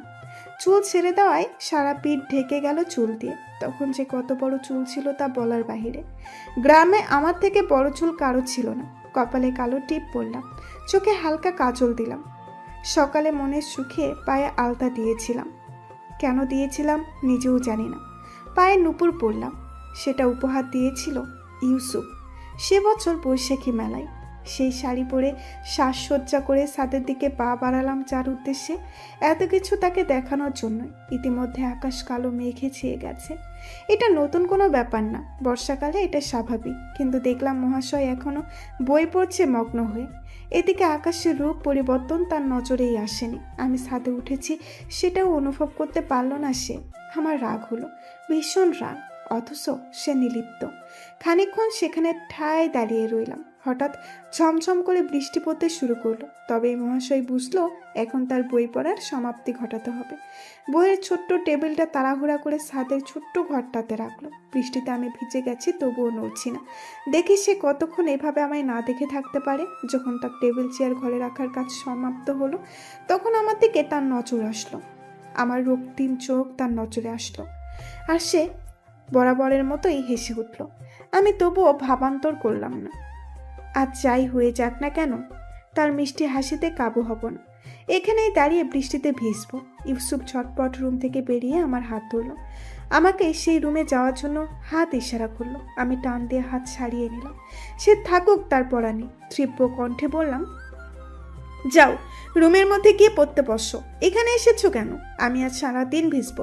তুমি গিয়ে তোমার পড়াশোনা শুরু করো, যাও বলছি। তখন ইউসুফ ব্যথিত দৃষ্টিতে আমার দিকে তাকিয়ে রইল। আজ বোধ হয় সে সত্যি সত্যি অনুতপ্ত। এইদিকে আমার রাগ কমে যাচ্ছে, কিন্তু রাগ কমালে তো চলবে না। ইতিমধ্যে তীব্র বর্ষণে আমরা ভেজা কাক হয়ে গেছি। তার উস্কো উস্কো চুলগুলো বৃষ্টির পানিতে কপাল বেয়ে চোখে ঠেকে যাচ্ছে। সাদা পাঞ্জাবিটা শরীরের সাথে লেপটে গিয়ে তার সৌন্দর্য ভয়ঙ্কর রূপে প্রকাশ পাচ্ছে। ভাগ্যিস সে সারাদিন সাথে বই পড়ে, না হলে গ্রামের কত মেয়ে যে পাগল হয়ে যেত সৃষ্টিকর্তাই জানে। এই দিক থেকে তার বই পড়ার গুরুত্ব অপরিসীম মনে হলো। যাই হোক, অবশেষে কোনো লাভ হলো বোধ হয় বই পড়ার। সে এখনো আমার লিপটে যাওয়া কাজল চোখে তাকিয়ে আছি ঠাই দাঁড়িয়ে। তার কেমন নেশাত্মক দৃষ্টি, এই দৃষ্টিতেই তো মিশে আছে আমার মৃত্যু, আমার ধ্বংস। অথচ সে তার দৃষ্টিতে ঘায়েল করছে আমায়। এই শাস্তি কি হতে পারে সে কি জানে না। সে এগিয়ে আসলো আমার আরো কাছে, হাত দুটো গালে রেখে চোখ বন্ধ করে রইল। সাথে বর্ষণ চলছে ক্রমাগত। আষাঢ়ের এই ঘটনা মুহূর্তে আকাশ তীব্রভাবে ডাকছে। ক্ষণে ক্ষণে বিদ্যুতের ঝলকানি পুরো পৃথিবীকে সেকেন্ডের জন্য আলোকিত করছে। এদিকে দুটো মন ছাদের ছোট্ট ঘরে চুপ করে বসে রয়েছে। তাদের মনের ভেতর কাজ করছে এক আকাশ লজ্জা, ভয়, সংকোচ। ভেজা শরীর এখনো অপরাজিতা বসে রয়েছে কাঠের চেয়ারটাতে। ঠান্ডা শরীরে কাঁপন ধরেছে ধীরে ধীরে। ইউসুফ দরজার কাছে দাঁড়িয়ে অপরাজিতাকে দেখছে।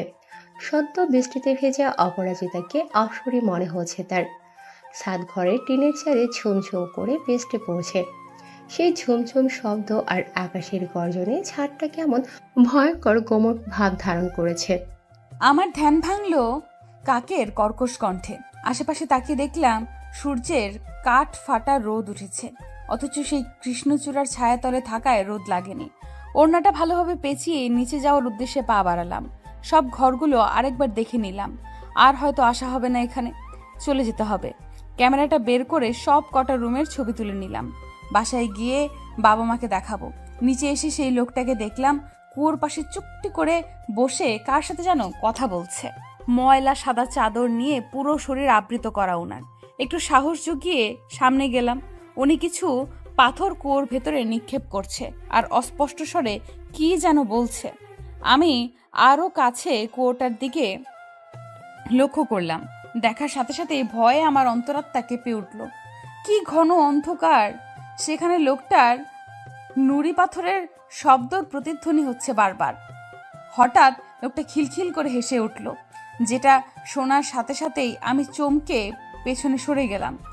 উফ, কি ভয়ঙ্কর! কে রে? আমি উনি হঠাৎ এমন কথা বলায় আমি সাথে সাথে ভয় মিশ্রিত কণ্ঠে জবাব দিলাম, সাথে সাথে একটা শুকনো ঢোক গিললাম। ও তুই? তোকে তো আমি চিনি। বলেই হেসে ফেললেন উনি। সে কি ভয়ঙ্কর ওনার হাসির শব্দ! আমি ভয় ভয়ে জিজ্ঞেস করলাম, আপনি কি করছেন এখানে? কথা বলে দেখতে পারিস না? কথা বলছি। কার সাথে কথা বলছেন আমি কি জানতে পারি? তোকে বলবো কেন? সরে যা, সরে যা এখান থেকে। আমি হালকা কেঁপে উঠলাম ওনার কণ্ঠে, শক্ত কণ্ঠে। চেহারাটা যেমন ভয়ঙ্কর, কণ্ঠটাও যেন হরর মুভির কোনো ব্যাকগ্রাউন্ড সাউন্ড। আমি বললাম, আপনি তো আমায় চেনেন, তাহলে বললেন না কেন? বললে কি এমন ক্ষতি হবে আপনার? 2 টাকা দিবি? তাহলে বলবো। সেই টাকা দিয়ে বিড়ি খাবো। দিবি? 2 টাকা কেন? আরো টাকা দেব, আমার কাছে অনেক টাকা আছে, আপনি বলেন। উনি আর বলতে পারলেন না কিছু। তখন কোথা থেকে হালকা একটা লাঠিতে ভর করে দাদু হঠাৎ উপস্থিত হলো। লোকটাকে দেখার সাথে সাথে উনি কেমন রাগান্বিত হলেন। খুবই শক্ত কণ্ঠে বললেন, এখানে কেন তুই? চলে যা। আমি যা বুঝলাম তাতে দাদু লোকটাকে চেনেন, শুধু আমার সাথে কথা বলতে দিচ্ছেন না কেন বুঝতে পারছি না। এমন কি কথা আছে লোকটার যা আমাকে বলতে দিচ্ছেন না? লোকটা দাদুর কথা শোনার সাথে সাথেই সেখান থেকে চলে গেল। অতঃপর দাদু আমাকে নিয়ে তার রুমে চললেন। আমি দাদুকে বললাম, দাদিমা এখান থেকে চলে যাওয়ার আগ পর্যন্ত সব ঘটনা আমাকে বলেছেন। কি কারণে চলে গিয়েছেন সব আমার জানা। আমি শুধু এখানে এসেছি তার পরের ঘটনা জানতে। তিনি কেমন আছেন, তার ছেলে মেয়েরা কেমন আছে, নাতি নাতনিরা কেমন আছে, আর ঘুরতে এসেছি পূর্বপুরুষদের আবাসস্থলে। সবটা জানা হলে এখান থেকে চলে যাব দাদু। আপনি ছিলেন 3 ভাইয়ের মধ্যে সর্বকনিষ্ঠ, তাহলে বাকি 2জন কি মারা গেছে? কারণ উনার আপনার থেকে অনেক বড় ছিল। দাদিমাও আমাকে সবটা বলেছে। বাকিটা না জেনে আমি চলে যেতে পারছি না দাদু। আমি আমার 2জন বন্ধুকে নিয়ে এসেছি এখানে, তারা এখানে মানিয়ে নিতে পারছে না। সবটা জানা হলেই চলে যাব। কথাটা বলেই হাফ ছেড়ে বাঁচলাম। উফ, উনি দেখলাম নিশ্চুপ হয়ে দাঁড়িয়ে আমার কথা শুনছেন। কথাটা শেষ হওয়া মাত্রই উনি ওনার ইজি চেয়ারে আরাম করে বসলেন। আমাকে সোফা দেখিয়ে বললেন, বসো এখানে। তুমি কি জানতে এসেছো আমি জানি। সবটা বলবো ইনশাল্লাহ। আর সবটা জানার পর যে তোমরা এখান থেকে চলে যাবে এটাও আমি জানি, কিন্তু আমি সেটা চাই না। দিদি চলে গেছেন বহু বছর হলো। আমরা খোঁজ নিতে যাইনি, না ওনার খোঁজ নিয়েছেন। এ নিয়ে আমার কোনো মাথা ব্যথা নেই। এই বাড়িটার মালিক এখনও তোমার দাদিমা, অথচ আমরা এখন এখানে থাকছি। ওনার চলে যাওয়ার আগে পুরো বাড়িটা বাবার নামে করে গেছেন, কিন্তু কী কারণে এই কাজ করলেন আমার জানা নেই। আমি তখন সামান্যই বুঝি। জমির পত্রের এই বিষয়গুলো মাথায় ঢোকেনি, আজ পর্যন্ত জানা হয়নি, আজীবন জানতে পারবো না, কারণ বাবা মারা যাওয়ার আগে কিছুই বলেননি। যাই হোক, অপরাজিতা দিদি চলে গেছেন, আর ফিরে আসেননি, আর কখনো আসবেন না। কিন্তু তার বদলে তুমি এসেছ। সামান্য 2 দিন থেকে যাবে তা তো হবে না। এসেছো যখন কিছুদিন থেকে যাও। এখানে এসে তোমার দাদিমাকে অনুভব করো। আমার ছোট্টবেলায় খেলার সাথে ছিলেন তিনি। সারাদিন বাসায় থাকতে হতো বাবার করা আদেশে। এতটাই দুষ্টু ছিলাম যে সাথে মিষ্টি দিত না এলাকার। কিন্তু দিদি ছিলেন। আমি হাজার অপরাধ করে বাসায় ফিরলেও যদি দিদির সামনে থাকতো তাহলে আমি বেঁচে দিতাম। ইউসুফ ভাই আমাকে সহ্য করতে পারতো না, এই কারণে পড়াশোনা বাদ দিয়ে সারাক্ষণ ঘুরে বেড়াতাম। ভাইয়া মারতে আসলে দিদি ছিল আমার বাঁচার হাতিয়ার। কোনোভাবেই হোক ইউসুফ ভাইকে থামাতেন। আমিও জমের মতো ভয় পেতাম তাকে। কি শান্তশিষ্ট মানুষ, কথা বলতে পারতেন না, কিন্তু তার চোখ কথা বলতো। তার চোখের দিকে একবার তাকালে আমি ভয়ে চুপসে যেতাম। অথচ সেই চোখ দেখে কিভাবে তোমার দাদিমা প্রেমে পড়লেন কে জানে।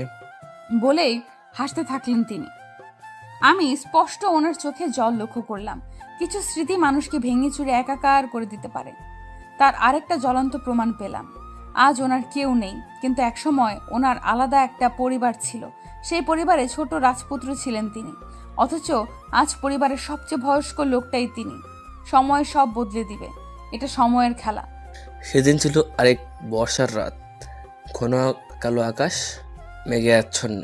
একটু আগে মুষলধারায় বৃষ্টি হয়েছে।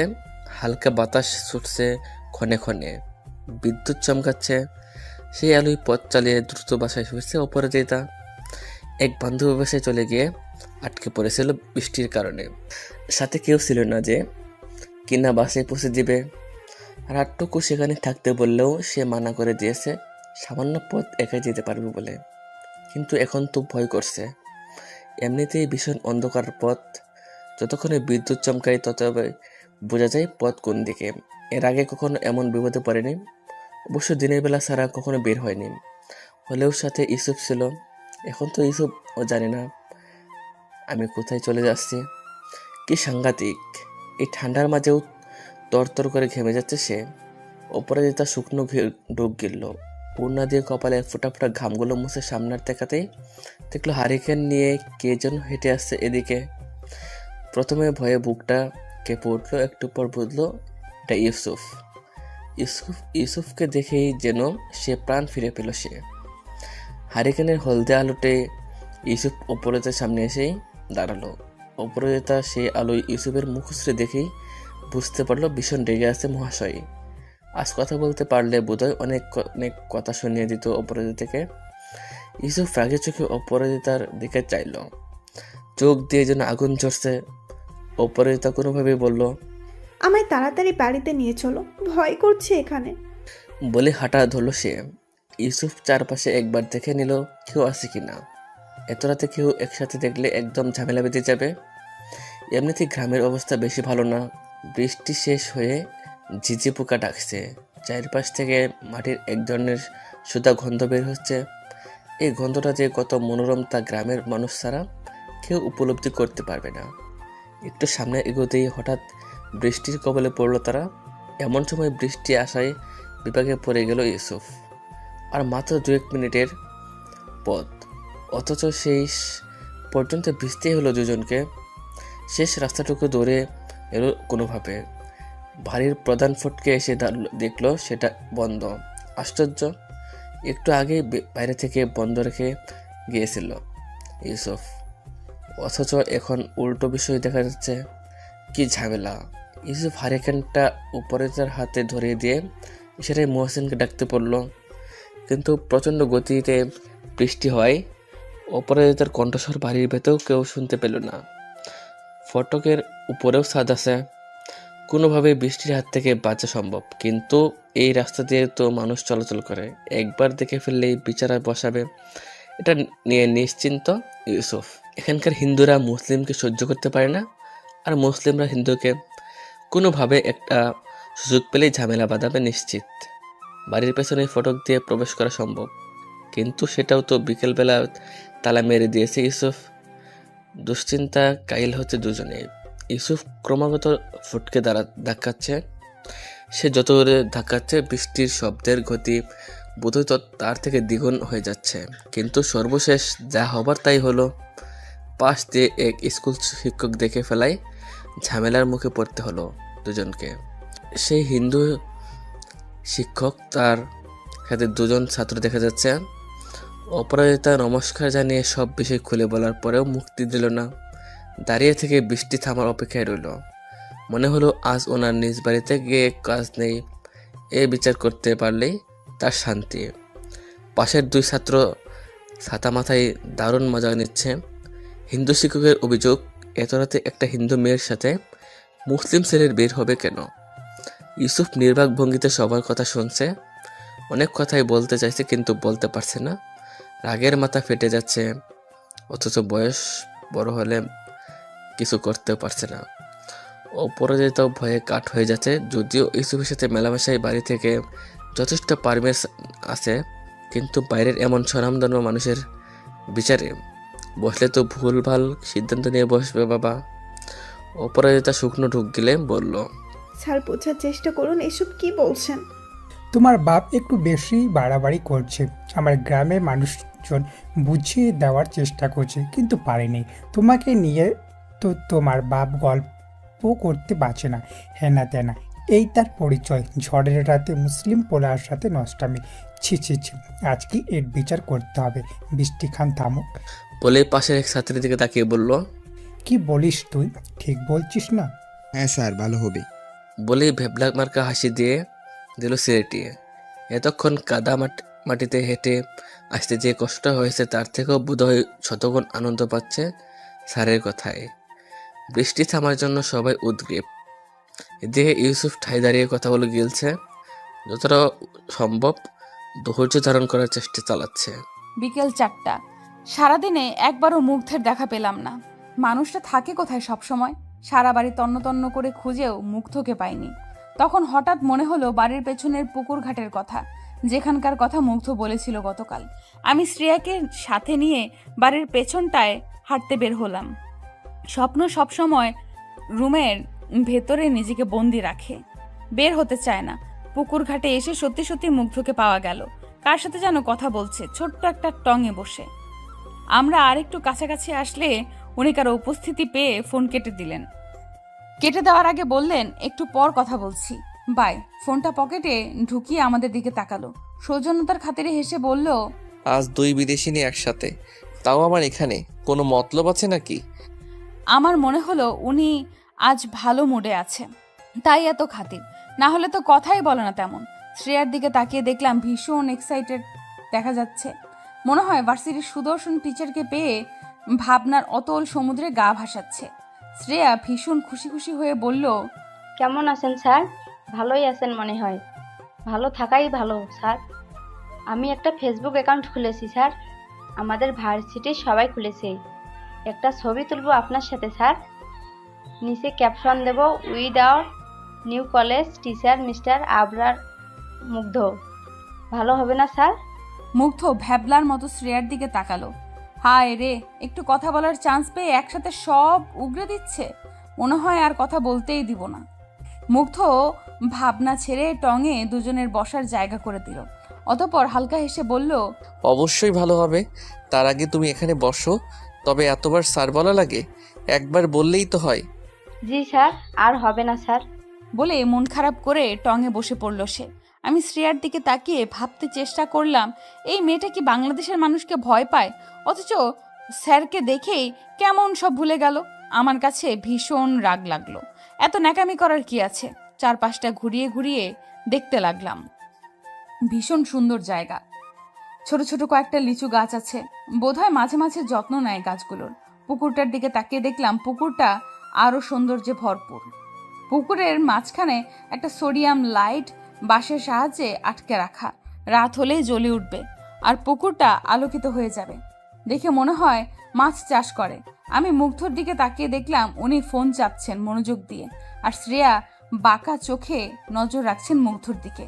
আমি মুগ্ধর দিকে দৃষ্টি রেখে বললাম, আপনারা পুকুরে মাছ চাষ করেন? না, করা হয় না। এমনি অনেক প্রজাতির মাছ আছে, এটা আমার শখ। তবে এখান থেকে মাছ উঠিয়ে আমরা খাই মাঝে মাঝে। রঙিন মাছও আছে কয়েকটা, দেখবেন? দেখালে অবশ্যই দেখব। কথাটা বলে স্থির হয়ে বসলাম। এক্সাইটেড লাগছে অনেক। মুগ্ধের সাথে রঙিন মাছ দেখব দাদিমার বাড়িতে, তাও আবার ভিন দেশে। অথচ কখনো মনে হয় না এটা ভিন্ন দেশ, মনে হয় এটাই তো আমার আসল ঠিকানা, আমার বাংলা। আমার এমন কথা শুনে শ্রেয়া খানিকটা তেজ নিয়ে বলল, আপনার সাথে স্যার যে করতে পারিস না, উনি আমাদের স্যার হয়। শ্রেয়ার হঠাৎ এমন কথায় লজ্জা পেয়ে গেলাম। যদিও মুগ্ধ বলেছিল স্যার না ডাকতে, কিন্তু তাই বলে স্যার ডাকতেই হবে না এমন তো কথা নেই। মুগ্ধ শ্রেয়ার কথায় টং থেকে উঠে বললেন, আমি নিজেই মানা করেছিলাম স্যার ডাকতে, তুমিও না হয় স্যার ডাকিও না। আচ্ছা তোমরা এখানে থাকো, আমি মাছের খাবার নিয়ে আসি। খাবার ছিটিয়ে দিলে একসাথে সব মাছ আসবে, তখন দেখতে পারবো। বলেই হাঁটা ধরলেন উনি। আমি শক্ত চোখে ওনার যাওয়ার পানে তাকিয়ে আছি। হ্যাঁ, ও স্যার ডাকবে না কেন? ডাকলে সমস্যা কি? যত সব ঢং। অতঃপর শ্রেয়ার দিকে তাকিয়ে বললাম, স্যারকে দেখে পাগল হয়েছিস নাকি? স্যারকে কেউ এভাবে পিক তুলতে বলে? সরি দোস্ত। আমি আজ কয়েক বছর পর লিখতে বসে বুঝতে পারছি কেমন সুন্দর মুহূর্ত ছিল সেসব। সাধারণ একটা স্মার্টফোনে বন্ধু মহলের ছবি ধারণ করে দারুণ এক্সাইটমেন্টে ফেসবুকে ছবি আপলোড করতাম, অথচ আজ 20 সালে পা দিয়ে বুঝলাম সময় আসলেই চলে যায়। কোথায় সে মুগ্ধ স্যার আর কোথায় আমি? শ্রেয়াটাই বা কোথায়? বাংলাদেশে কি ভালো আছে স্বপ্ন? ওকে একবার কলকাতায় নিয়ে আসতে ইচ্ছে করে। সন্ধ্যা ঘনিয়ে আসছে। পশ্চিম আকাশে সিঁদুর রাঙা সূর্যটা উত্তাপ কমিয়ে মিষ্টি হাওয়া ক্রমশ চেষ্টা চালাচ্ছে। আমি টঙে পা দুলিয়ে সেই সূর্যের পানে তাকিয়ে আছি। তখনই সেখানে উপস্থিত হলো মুগ্ধ। সঙ্গে ছোট্ট একটা প্লাস্টিকের বালতিতে মাছের জন্য খাবার দেখতে পেলাম। উনি টঙের সামনে এসে খুবই অস্থির কণ্ঠে বললেন, দুঃখিত, আসতে একটু দেরি করে ফেললাম। আসলে দাদুর সাথে একটু জরুরি কথা ছিল। চলুন যাওয়া যাক পুকুর ঘাটে। আমি কোনো জবাব দিব না ভাবতে যাব, তার আগেই শ্রেয়া হাস্যোজ্জ্বল কণ্ঠে বলল, না না, একটু দেরি হয়নি, চলুন যাওয়া যাক। আমরা টং দোকান থেকে নেমে সামনে হাঁটা ধরলাম। তখনই শ্রেয়া আমার কানে কানে বলল, দেখেছিস দোস্ত, স্যার কিন্তু আমাকে তুমি করে বলে, অথচ তোকে দেখ আপনি করে সম্বোধন করলো। তাহলেই ভাব। কি? আমি বিরক্ত হলাম ওর কথায়, কিন্তু কোনো জবাব দিলাম না। এখান থেকে যত তাড়াতাড়ি সম্ভব ঢাকা চলে যেতে হবে। কিন্তু সেই ঘটনা না জেনে যাই কিভাবে? আমরা পুকুরের কংক্রিটের ঘাটে উপস্থিত হলাম। ঘাটটা ইট সিমেন্টের, তবে প্লাস্টার করা নয়। আমি মুগ্ধর দিকে তাকিয়ে দেখলাম উনি ড্রেস পাল্টে এসেছেন। এখন গায়ে ব্ল্যাক টি শার্ট আর অফ হোয়াইট জিন্স। ওনার দিকে দৃষ্টি স্থির রেখে বললাম, দাদিমা যখন ছিল তখন কি এই পুকুরটা ছিল? হ্যাঁ, এই পুকুরটার বয়স 100 বর্ষ পেরিয়ে গেছে। তবে কিছুদিন আগে বাবা এটাকে নতুনভাবে খনন করে ইট সিমেন্ট দিয়ে বেঁধেছে। আর আমি রঙিন মাছ ছেড়েছি, ভালোই লাগে। ও, আমরা মাছগুলোকে খাবার ছিটিয়ে দিলাম। সাথে সাথে সব রকমের রঙিন মাছ এসে হাজির। লাল, নীল, হলুদ বিভিন্ন রঙের মাছ আছে। একটা মাছের গায়ে আবার বিভিন্ন কালারও দেখা যাচ্ছে। মাছগুলোর সাথে কিছুক্ষণ সময় কাটিয়ে টঙের দিকে ফিরে আসলাম। শ্রেয়া চলে গেছে একটা জরুরি কল আসায়। আমি ওনার সাথে সেই টঙে বসলাম। ইতিমধ্যে সূর্য লাল বর্ণ ধারণ করে অস্তগামী। কিছুটা অন্ধকারে নিমজ্জিত হলো আশপাশটা। আমি মুগ্ধের দিকে দৃষ্টি রেখে বললাম, গতকাল পুরাতন বাড়িটায় যে লোকটাকে সিগারেট ফুঁকতে দেখলাম উনি কে? আমি জানি আপনি চেনেন, কিন্তু বলতে চাইছেন না কেন? উনি আমার প্রশ্নে আমার দিকে দৃষ্টি রেখে গম্ভীর কণ্ঠে বললেন, আমি তো আপনাকে বলেইছিলাম উনি পাগল, তাহলে আবার প্রশ্ন করছেন কেন? প্রশ্ন করার কারণ আছে মিস্টার আবরার মুগ্ধ। উনি আমাকে দেখে পালিয়ে যাচ্ছেন কেন বুঝতেছি না। উনি তো আমাকে চেনেন না। আমার বিশ্বাস আমাকে কখনো দেখতেও পাননি। আমি প্রশ্ন করে ক্ষান্ত হলাম। তার দিকে উৎসুক দৃষ্টিতে তাকিয়ে আছি। উনি স্বাভাবিক কণ্ঠে বললেন, উনি কিন্তু আমাকে দেখে তেমন রিয়্যাক্ট করেনি, কারণ পাগলরা চেনা মানুষকে দেখে তেমন রিয়্যাক্ট করে না। কিন্তু যখন অচেনা কেউ তার সামনে এসে যায় তখনই কেবল তারা বাজে রিয়্যাক্ট করে। সেটা হলেই ভালো, কিন্তু আমি ওনার সাথে কথা বলতে চাই। আমার মনে হয় উনি আমাকে কিছু বলতে চান, কিন্তু আপনি আর দাদু সেটা বলতে দিচ্ছেন না ওনাকে। আপনি দয়া করে কথা বলার সুযোগ করে দিলে খুশি হব। আপনি খুবই জেদি মিস বিদেশিনী, এত জেদ থাকা ভালো না। সমস্যা নেই, আমি কথা বলিয়ে দিব। আর আমি আমার দাদু কিছুই লুকোচ্ছি না, যদিও আপনি সেটাই ভাবছেন। সাথে সাথে মাগরিবের আজান হলো পাশের মসজিদে। আমি টং থেকে উঠে দাঁড়ালাম। গ্রামের নিয়ম অনুযায়ী সন্ধ্যার পর বাইরে না থাকাই ভালো। আমি বিশ্বাস না করলেও অন্তত সম্মান জানালাম। মুগ্ধের দিকে তাকিয়ে বললাম, আপনি নামাজ পড়তে যান, আর যাওয়ার আগে বলেন যে ইউসুফ দাদুর ডায়েরিটা কোথায়। দাদিমা আমাকে বলেছিলেন তিনি নাকি প্রতিদিন রাতে সারাটা দিনের সকল কার্যলিপি লিখে রাখতেন। আশা করি সেটা আপনাদের কাছেই আছে। ওটা পেলেই আমি চলে যাব এখান থেকে। মুগ্ধ হতাশ দৃষ্টিতে চেয়ে রইলেন। বোধহয় আমার কাছ থেকে এমন কঠোর বাণী আশা করেননি। আমি ওনার থেকে দৃষ্টি সরিয়ে বাড়ির দিকে পা বাড়ালাম। চোখ ভীষণ জ্বলছে। আমি কি করব, কি জানতে এসেছি, কি নিয়ে ফিরবো, কিছুই ভাবতে পারছি না। হতাশার মাঝে দীর্ঘশ্বাস ফেললাম। সেদিন রাতে কি মনে করে বৃদ্ধ হিন্দু শিক্ষক তার ছাত্রদের নিয়ে চলে গিয়েছিলেন নিজ নিজ বাড়িতে। অপরাজিতা যেন প্রাণ ফিরে পেয়েছিল। কিছুক্ষণের মধ্যেই সেখানে বৃষ্টি থেমে যাওয়ায় অপরাজিতা আবারও মহসিনকে হাঁক পারল। মহসিন এসে ফটক খুলে দিয়ে অপরাধীর ন্যায় মুখ করে রইল। ইউসুফ চলে যাওয়ার পর ভুলবশত ফটক ভেতর থেকে বন্ধ করে ফেলেছিল সে। যদিও ইউসুফ ভাবছে অন্য কথা, এত সহজে ছেড়ে দেওয়ার পাত্র তো উনি না, অন্য কোনো মতলব নিশ্চয়ই আছে এই শিক্ষকের। সেদিন রাতটা কাটালো কোনো রকম, কিন্তু যখন সকাল হলো অপরাজিতার ঘুম ভাঙলো বাইরে কিছু মানুষের চিৎকার চেঁচামেচিতে। বাবা এত সকালে কোনো বিচার নিয়ে বসলেন নাকি? বিচারের কথা মনে হতেই ভয়ে হাত পা ঠান্ডা হতে শুরু করলো তার। সেই শিক্ষক আবার আসেনি তো?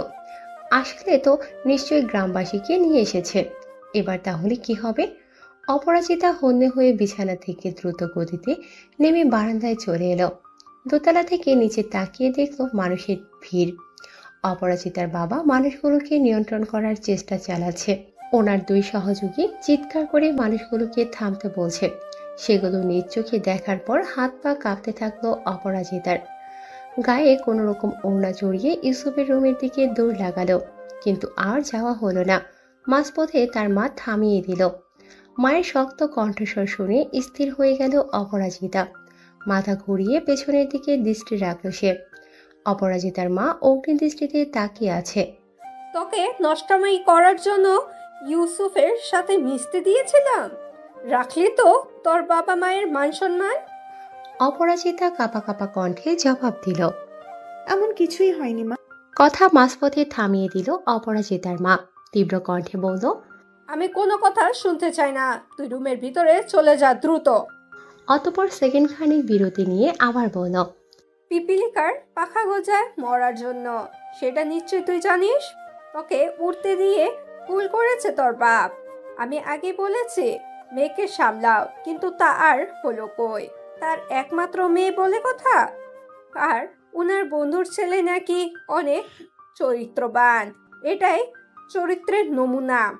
তুমি ভুল বুঝছো মা। কাল যদি ইউসুফ আমাকে নিতে না আসতো তাহলে হয়তো আরো অনেক বড় বিপদ হতে পারতো। আমি তো এত রাতে আসতেই পারতাম না। যেই ছেলেটা আমার জন্য ঝড়ের রাতে ঝড় উপেক্ষা করে আমাকে খোঁজার জন্য বেরিয়ে পড়েছিল, তার চরিত্র সম্পর্কে এমন মন্তব্য করছো কিভাবে আমি জানি না। অপরাজিতার মা আরো রেগে গেলেন। অপরাজিতার সামনে দ্রুত এসে সশব্দে পরপর দুটো থাপ্পড় মারলেন। ঝাঁঝালো কণ্ঠে বলল, তোর কাছ থেকে আমাকে সেসব শিখতে হবে, তাই না?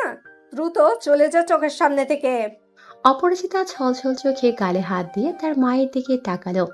সদ্য স্নান করে আসা মায়ের শরীরের দিকে যেন রাগের ফুলকি বেরোচ্ছে, কপালে ক্ষুদ্র ক্ষুদ্র ঘাম। অপরাজিতার রাগে অভিমানে ঝরঝর করে কেঁদে ফেলল। দ্রুত সেখান থেকে প্রস্থান করল। রুমের ভিতরে এসে সবকিছু তছনছ করতে ইচ্ছে করছে, কিন্তু সেসব না করে ক্রমাগত কাঁদতেই থাকলো সে। কাঁদতে কাঁদতে কখন ঘুমিয়ে পড়েছিল আমার মনে নেই। যখন ঘুম থেকে উঠল তখন বেলা দুপুর। বিষণ্ণ মন হঠাৎ করে ইউসুফকে দেখার জন্য উতলা হয়ে উঠল। কিন্তু বিচার কি হয়েছে, বাবা কি সিদ্ধান্ত নিলেন কে জানে। অপরাজিতা ক্লান্ত শরীরে ঢুলে ঢুলে দরজার সামনে আসলো।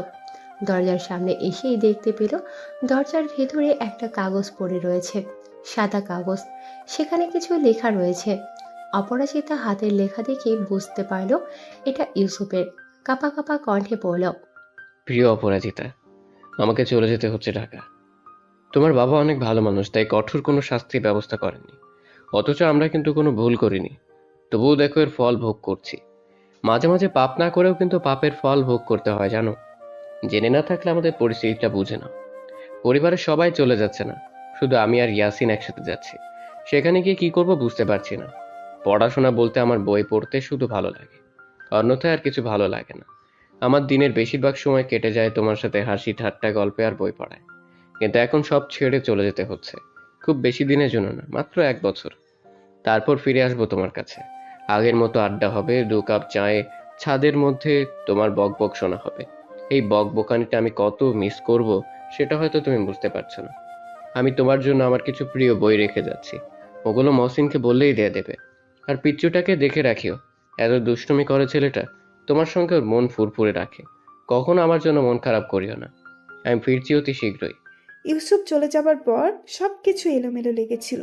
হঠাৎ কোনো কিছুর শূন্যতায় বুক হাহাকার করেছিল, কিন্তু যে চলে গেছে সে কি করে ফিরবে?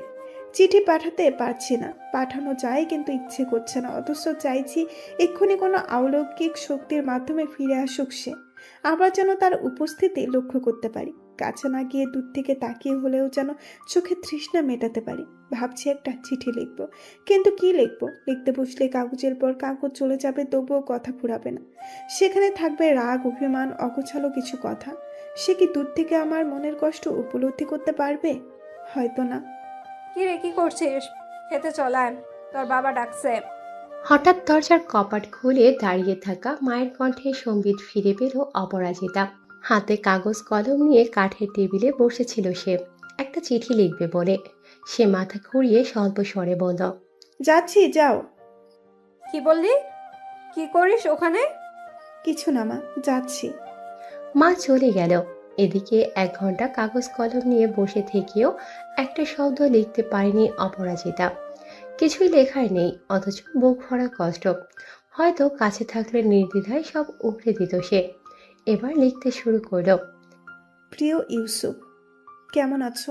আচ্ছা, আমাকে কি তোমার মনে পড়ে? হয়তো পড়ে না। আমি রাগ করেছি, ভীষণ রাগ। এবার এলে দেখবে কথা বলবো না, কখনোই না। ইতি অপরাজিতা। একটু লিখেই ক্ষান্ত হলো সে। চোখের কার্নিশ বেয়ে কয়েক ফোঁটা স্বচ্ছ নোনা জল গড়িয়ে পড়ল চিঠিতে। হিসকি উঠছে বারবার। আজ 6 মাস হয়ে গেল ইউসুফকে দেখে না সে। যাকে একদিন না দেখলে রাতে ঘুম হতো না, তাকে ছাড়া নির্দ্বিধায় 6 মাস কাটিয়ে দিল কেউ। পরিস্থিতি কি না করতে পারে? 6 মাসের অতিবাহিত দিনগুলো কি সহজ ছিল? রাতগুলো কি সুখকর ছিল? বিচ্ছেদের যন্ত্রণা কতটা ভয়ানক হতে পারে তা হাড়ে হাড়ে বুঝতে পারছে অপরাজিতা। ছোট্ট চিঠিটা ডায়েরিতে লুকিয়ে রাখলো। ডায়েরিটা ইউসুফ উপহার দিয়েছিল। তেমন লেখালেখি করা হয় না। প্রতিটা দিন যাচ্ছে হতাশায়, দুশ্চিন্তায়, তীব্র ব্যথায়। এই কথাগুলো কি লিখে রাখার মতো? কি লিখব? লেখার মতো কোনো শব্দ অবশিষ্ট নেই আমার কাছে। তারপর কেটে গেল অনেক দিন, 1 মাস, 2 মাস, 6 মাস, 1 বছর, তবুও ইউসুফ ফিরল না। এখন 1952 সাল পড়ল। এতদিনের স্বাভাবিক অবস্থানে ফিরে এসেছে অপরাজিতা। নিয়মিত খায়, ঘুমায়, মাঝে মাঝে ইউসুফের দেওয়া বইগুলো পড়ে। এখন কেন জানি বই পড়ার প্রতি আলাদা ভালোবাসা জন্মেছে। একদিন ইউসুফ চলে আসলে তাকে গর্ব করে বলতে পারবো, তোমার দেওয়া সব বই পড়েছি। সেই অপরাজিতা আর আগের মতো নেই। কিন্তু কেউ তো আসে না, দীর্ঘ অপেক্ষার প্রহরগুলো কাটে না। একদিন সবাইকে চমকে দিয়ে হন্তদন্ত হয়ে ফিরে আসলো ইউসুফ, তার সাথে ইয়াসিন। তীব্র শীত উপেক্ষা করে সকাল সকাল হাজির হলো। তখন সদ্য গোসল সেরে আঙিনায় কাপড় মিলিয়ে দিচ্ছিল ইউসুফের আম্মা। ইউসুফকে দেখে বিস্ময়ে হাঁ হয়ে গেলেন তিনি। আজ কতদিন পর প্রিয় পুত্রকে দেখলেন তিনি। সেই 1.5 বছর আগে দেখেছিলেন। ইউসুফ আর ইয়াসিন সোজা মায়ের কাছে গিয়ে পা ছুঁয়ে সালাম করল। ইউসুফের মায়ের চোখ দিয়ে পানি পড়তে শুরু করলো। ইয়াসিন সালাম করে বলল, কান্না বাদ দিয়ে বলেন কেমন আছেন? এই শীতে গোসল করে ঠায় দাঁড়িয়ে আছেন, শীত করছে না? আমাদের গায়ে তো রীতিমতো কাঁপন ধরছে, চলেন ঘরে যাই, আগে খিদা লাগছে। উনি থামলেন না, আগের মতোই কাঁদতে থাকলেন। ইয়াসিন আবার বলল, ওসব কথা বাদ দাও তো, অনেক ঝামেলা, তাই না জানিয়ে ফিরতে হলো। ঢাকা শহরে যে অবস্থা, এখন কিছু একটা করতেই হবে। বাংলা ভাষা বদলে কি উর্দুতে কথা বলা যায় আম্মা? আপনি বলেন। উনি এবার হেসে দুজনকে একসাথে জড়িয়ে ধরলেন। কান্না ভেজা কণ্ঠে বলেন, এতদিন পর বুঝি আমার কথা মনে পড়লো তোদের? আসার সময় একটা চিঠিও দিবি না? ঝামেলা জড়াবো না মানে? ভাইয়া তো মিটিং মিছিল করা শুরু করে দিয়েছে। আমিও প্রতিদিন বিকেলে ভার্সিটি বন্ধুর সাথে মিটিং সমাবেশে যোগ দেই। এবার দেখব কি করে ওরা উর্দুকে রাষ্ট্রভাষা ঘোষণা করে। তোরা এসব ঝামেলায় জড়াবি না। ঘরে ছিলে ঘরে ফিরেছিস, ভালো হয়েছে। এখানেই থাক, আর পড়াশোনা করা লাগবে না। তোর বাপের ব্যবসা দেখ, কাজে লাগবে। মায়ের মুখে এমন কথা শুনে মুহূর্তে মেজাজ গরম হয়ে গেল ইয়াসিনের। এসব ঝামেলায় জড়াবো না মানে? মায়ের ভাষার কথা বলল, সেটা অন্য দেশের মানুষ এসে হস্তক্ষেপ করবে, সেটা চলবে না, কখনোই না। প্রচণ্ড উত্তেজনায় বলেই ফেলল। কথাটা বলে জিভ কাটল ইয়াসিন। চোখ ঘুরিয়ে ইউসুফের দিকে তাকিয়ে দেখল শক্ত চোখে রাগের ফুলকি বের হয়েছে। রাতের ট্রেনে আসতে ইউসুফ পই পই করে ইশারায় বলে দিয়েছে এসব কথা যেন আম্মা না শোনে, তাহলে টেনশন করবে।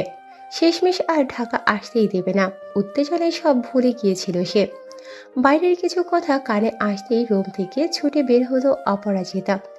এটা তো ইয়াসিনের গলা, তাহলে ইউসুফও নিশ্চয়ই এসেছে। প্রচণ্ড উত্তেজনায় অপরাজিতা রুম থেকে বেরিয়ে বারান্দায় দাঁড়ালো। ইউসুফকে দেখে যেন বিস্ময় হাঁ হয়ে গেল। সে এখনো বিশ্বাস করতে পারছে না, সত্যি কি এসেছে নাকি মনের ভুল। অনাকাঙ্ক্ষিত ভালো লাগায় কাঁপতে লাগলো শরীর। নিচে নামতে ইচ্ছে করছে, আবার লজ্জায় লাল নীল হয়ে রুমে ঢুকতে ইচ্ছে করছে, আবার ভীষণ অভিমানে আজ সারাটা দিন দেখা করবে না ভেবে বসে আছে। অদ্ভুত এই ভালো লাগাটা এমন ভয়ানক কেন? সেদিন রাতে ডিনার শেষে রুমের ভেতর প্রবেশ করলাম সবাই। এক রুমে আমরা 3 বন্ধু। কারেন্ট বরাবরের মতো চলে গেছে। আমার হঠাৎ মনে হলো এই অন্ধকারে একবার পুরাতন বাড়িটা ঘুরে দেখলে কেমন হয়। হয়তো ভয় পাবো, তবে মজা হবে। একটা অ্যাডভেঞ্চার টাইপ অবস্থা। তবে শ্রেয়া আর স্বপ্নের দিকে তাকিয়ে দেখলাম দুজন ভীষণ ব্যস্ত ফেসবুকিং দিয়ে। আমি কি একা যাব? আমি বিছানায় বসে দুজনের দিকে অডিও ভাষণ ছুড়লাম, কারণ এই অন্ধকারে তেমন দেখা যাচ্ছে না কাউকে, শুধু ফোনের আলো পাওয়া যাচ্ছে। শোন না দুজন, আমি জানি যতক্ষণ না ওদের ফোন নিয়ে নেব ততক্ষণই হু হু চলতেই থাকবে, তাই অন্ধকারে হাত চালিয়ে ধপধপ দুজনের ফোন কেড়ে নিলাম। এত অ্যাডিক্টেড, বাপরে বাপ। ফোন নিয়েই প্রশ্ন ছুড়লাম, তোদের সমস্যাটা কি বলতো? আমি যে এতক্ষণ ডাকতেছি মাথায় কথা ঢুকে না। আমি হাই তুলে বললাম, পারবো না, তার থেকে চল একটা অ্যাডভেঞ্চারে যাই পুরাতন বাড়িটায় এই অন্ধকারে। দারুণ না আইডিয়াটা? শ্রেয়াও রাজি হলো না। আমাকেই অজ্ঞতা বেরিয়ে পড়তে হলো একা। যতই বলি অ্যাডভেঞ্চারে, এখন ভয় লাগছে। আমি পুরাতন বাড়িটার ভেতরে প্রবেশ করলাম। মেইন দরজা পেরিয়ে কুয়ার সামনে যেতেই কলিজা থক করে উঠল। হালকা আলো জ্বলতেছে কুয়োর সাইড থেকে। এমন একটা অদ্ভুত আলো দেখেই শরীরে কাঁপন ধরে গেল, ভয়ে ঘাম ছুটলো শরীর দিয়ে। আমি অস্ফুট স্বরে বললাম, কে? কেউ প্রতি উত্তর করলো না। আলোটা দেখে মনে হচ্ছে কেউ সিগারেট খাচ্ছে। হঠাৎ নাকে সিগারেটের হালকা গন্ধ পেতেই ব্যাপারটা ক্লিয়ার হলাম। সেই লোকটা এখানে নাকি, যার সাথে দেখা করতে চাচ্ছি। আমি ফোনের ফ্ল্যাশ লাইটটা জ্বালাতেই দেখলাম কেউ নেই এখানে। আশ্চর্য, কেউ নেই কিভাবে? তাহলে আলোটাই কোথা থেকে এলো? আর গন্ধ? হঠাৎ কুয়োর ওপাশ থেকে হুট করে কিছু একটা দাঁড়িয়ে পড়ায় চমকে উঠলাম। ভয় চোখ বন্ধ করে নিলাম। উফ, কেন যে মরতে এসেছি এখানে।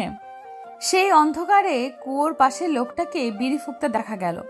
অবশেষে ভয় কিছুটা কাটলো আমার। চারপাশে ঘুমোট অন্ধকার। এমন একটা অন্ধকার পরিবেশে একা একটা মানুষ কিভাবে বিড়ি ফুঁকছে জানা নেই আমার। আমি ফোনের ফ্ল্যাশ লাইটটা জ্বালানোর কারণে লোকটা উঠে বসলেন সেখান থেকে। আজ একদম নিশ্চুপ তিনি। আমাকে দেখে তেমন প্রতিক্রিয়াও করলেন না। একদম সুস্থ স্বাভাবিক মানুষের মতো কুয়োর সাইডের ভাঙা প্লাস্টারে বসলেন। আমি একটু সামনে এগিয়ে কুয়োটাতে আলো ফেললাম। দেখার সাথে সাথে মাথাটা কেমন চক্কর দিয়ে উঠল, ঝিমঝিম ভাব। আমি প্লাস্টারে বসতে চাইছিলাম, কিন্তু ভয়ের কারণে আর বসা হলো না। ওনার একটু সামনে দাঁড়িয়ে পেছনের পুরাতন দেওয়াল ঘেঁষে বসে পড়লাম। ওনার মুখে আলো ফেলায় চোখ কুচকে ফেলে বললেন, আলোটা সরা, চোখ জ্বলছে। আমি ফোনের আলোটা অন্যদিকে সরিয়ে মৃদু স্বরে বললাম, এত রাতে আপনি এখানে কেন? ভয় করে না? না, কিসের ভয় করবে? খানিকটা ভয়ঙ্কর ভাবে হেসে কথাটা বললেন লোকটা। অতঃপর আবার বলা শুরু করলেন, তুই আমার কাছে কিছু জানতে চাইছিলি, তাই না? বলবো, কিন্তু তুই টেহার নিয়ে আসছিস। বিড়ি খাবো, হা হা হা। লোকটা সুন্দর করে কথা বলেন, তার মাঝে কোনো আঞ্চলিক ভাষার ধাঁচ নেই। ওনার স্মরণশক্তি তীব্র বলেই মনে হলো। কিন্তু কে হতে পারেন উনি? কথা বলার ধরন দেখে মনে হচ্ছে শিক্ষিত মুসলিম। আমি টাকা দিতে গিয়ে দেখি পার্সটা তো রুমে রেখে আসছি। তাহলে দিব কিভাবে এখন? টাকা নিয়ে আসতে যদি আবার হারিয়ে যায়। ভাবলাম আজ এক্ষুনি সবটা জানতে হবে আমার। আমি নিম্ন কণ্ঠে বললাম, আজ আমার সাথে টাকা নেই, রুমে গিয়ে আনতে হবে। আপনি বরং এখনই সব বলুন, বলার পর টাকা দিতেছি। না না না, কিচ্ছুটি বলবো না, হা হা হা। উনি এমন ভাবে হাসলেন যে হাসির শব্দে ছোট পুরাতন ঘরটাতে প্রতিধ্বনি হলো তীব্রভাবে। আমি স্পষ্ট বুঝলাম টাকা না হলে উনি কিছু বলবে না। আমি বসা থেকে উঠে বললাম, আপনি এখানেই বরং বসে থাকুন, আমি যাব আর আসবো, কোথাও যাবেন না। আচ্ছা শুন, আসার সময় দেশলাই সাথে আনিস, আমারটা শেষ হয়েছে। আমার কাছে তো নেই, আমি বরং টাকা দিয়ে দেব, আপনি কিনে নিয়েন। কথাটা বলে তাড়াতাড়ি পুরাতন বাড়িটা থেকে বেরিয়ে আসলাম। এখনো কারেন্ট আসেনি। রাত হলে অবশ্য কখনোই কারেন্ট থাকে না। সিঁড়ি পেরিয়ে উপরের রুমে চলে এলাম। স্বপ্ন আর শ্রেয়া এখানে আপন মনে ফোন টিপছে। কেউ আসার শব্দে ফোনের আলোটা আমার দিকে ফেললো শ্রেয়া। আমাকে দেখেই বলল। আমি কোনো কিছুর জবাব না দিয়ে আমার রুমে এলাম। কিরে, কোথায় গিয়েছিলি? তোর অ্যাডভেঞ্চার কমপ্লিট? এখন কথা বলতেই ইচ্ছে করছে না। আমার অজানা কিছু জানার আগ্রহে ভেতরটা হাব ভাব করছে। কি জানি কি হবে সেই অজানা। পাশ থেকে 50 টাকার একটা নোট বের করে ওদের রুমের মধ্যে দিয়ে আসতে যাব, এমন সময় স্বপ্ন বলে উঠল, কিরে কথা বলিস না কেন? বুঝে ধরেছে নাকি? আমি এবার উত্তর না দিয়ে থাকতে পারলাম না। থপ করে বিছানায় বসে স্পিডে বলতে লাগলাম, শোন না, যে জন্য এখানে এসেছি সেটা বোধহয় জানতে পারবো এখন। চাইলে আমার সাথে আসতে পারিস, কুইক। কথাটা বলে ক্ষণকাল দুজনের মনের অবস্থা বোঝার চেষ্টা করলাম। ওরা দুজন আর মুখের দিকে চাওয়া চাওয়াই করছে। আমি এত সময় না নিয়ে উঠতে যাব এমন সময় স্বপ্ন বলে উঠল, আরে আরে যাস কই, দাঁড়া আমি যাব। শ্রেয়ার দিকে তাকিয়ে আবার বললাম, আসবো নাকি? শ্রেয়াও না চাইতেও রাজি হয়ে গেল। একা এখানে থাকতে হয়তো ভয় পাবে বেচারি। আমি ওদেরকে সাথে নিয়ে উপর থেকে নিচে নামলাম। চারপাশে সব শুনশান। কারেন্ট চলে গেলেই এই বড় বাড়িটা ভুতুরে মনে হয়। চাইলে হরর মুভিগুলোর শুটিং এখানেই সেরে ফেলা সম্ভব। আমি চারপাশে চোখ বুলিয়ে দেখলাম কাউকে দেখা যাচ্ছে না। অতঃপর শ্রেয়া ও স্বপ্নকে নিয়ে একটু হেঁটে পুরাতন বাড়িটায় ঢুকে পড়লাম। ঢুকেই ফোনের আলো জ্বালিয়ে দেখলাম লোকটা এখনো বসে আছে কুয়োর পাশে, কোনো নড়াচড়াও করেনি। আমি ওনাকে চলে যেতে না দেখে স্বস্তির নিঃশ্বাস ফেললাম। একটু সামনে গিয়ে ওনার সম্মুখে বসলাম। উনি আমাদের দিকে চোখ বুলিয়ে বললেন, তোর বন্ধু হয় এগুলা? আমি ওনার কথায় চমকে উঠলাম। আমার যে বন্ধু হয় তা জানলো কিভাবে উনি? এটা কি শুধুই কাকতালীয়? ওনার কথা শুনে স্বপ্ন আমার চোখ পাকিয়ে বলল, তুই এই লোকটার কাছে এসে সেই ইতিহাস জানতে এসেছিস, তাও আবার যে কিনা পাগল। আমি স্বপ্নের কথায় যথেষ্ট বিরক্ত হলাম। তীব্র কণ্ঠে বললাম, তুই থাক না, কোথায় পাগল বলছিস কেন? আমাদের কথোপকথনে ওনার ভাবভঙ্গির পরিবর্তন হলো না। উনি আগের মতোই ওনার ভয়ঙ্কর হাসি দিয়ে বললেন, টাকা এনেছিস তো? হ্যাঁ এনেছি, আপনি বলুন। উনি আমার কথা শুনে উঠে দাঁড়ালেন। ইতিমধ্যে তার বিড়ি খাওয়া শেষ হয়েছে। চারপাশ থেকে বিড়ির ভ্যাপসা গন্ধ আসছে। উনি লুঙ্গির কোমরের গিট থেকে একটা চাবি বের করলেন। চাবিটা নতুন চকচকে। চাবিটা বের করে আমার দিকে চাইলেন। আমি ভ্যাবলার মতো ওনার কর্মকাণ্ড দেখছি। উনি চাবিটা আমার হাতে ধরিয়ে দিয়ে গম্ভীর কণ্ঠে বললেন, টাকা দে, তারপর সেই জায়গায় নিয়ে যাচ্ছি। আমি পার্স থেকে 100 টাকার নোটটা বের করে ওনার হাতে দিলাম। ভেবেছিলাম হয়তো লোকটা 100 টাকার নোট পেয়ে বিস্ময়ে হা হয়ে যাবে, কিন্তু সেরকম কিছুই ঘটল না। টাকাটা নির্লিপ্তভাবে হাতে নিয়ে নিজের কোমরে লুঙ্গির ভাঁজে গুছলেন। অতঃপর আমাকে ইশারা করে পাশের রুমের দিকে নিয়ে গেলেন। দরজাটা বাহির থেকে একটা পুরাতন তালা দিয়ে বদ্ধ। উনি আরেকটা চাবি দিয়ে সেটা খুলে ফেললেন। রুমে প্রবেশ করে দেখলাম এখানেও ভয়ঙ্কর অন্ধকার। বোধহয় এই রুমে তেমন কেউ সচরাচর আসে না। শ্রেয়ার স্বপ্ন এবার কৌতূহলী দৃষ্টিতে লোকটার কর্মকাণ্ড দেখছে।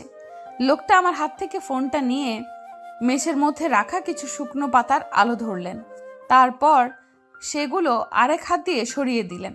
পাতাগুলো সরিয়ে দেওয়ার সাথে সাথে সেখান থেকে একটা গোপন দরজার মতো কিছু দেখা গেল। আমি অবাক হয়ে লোকটার কাজকর্ম দেখছি। স্বপ্ন আরো অবাক হয়ে শ্রেয়া আর আমার দিকে চাওয়াচাওয়ি করছে। শ্রেয়া একটু ভয় ভয় পাচ্ছে এসব দেখে। একটু পর স্বভাবে পড়ে।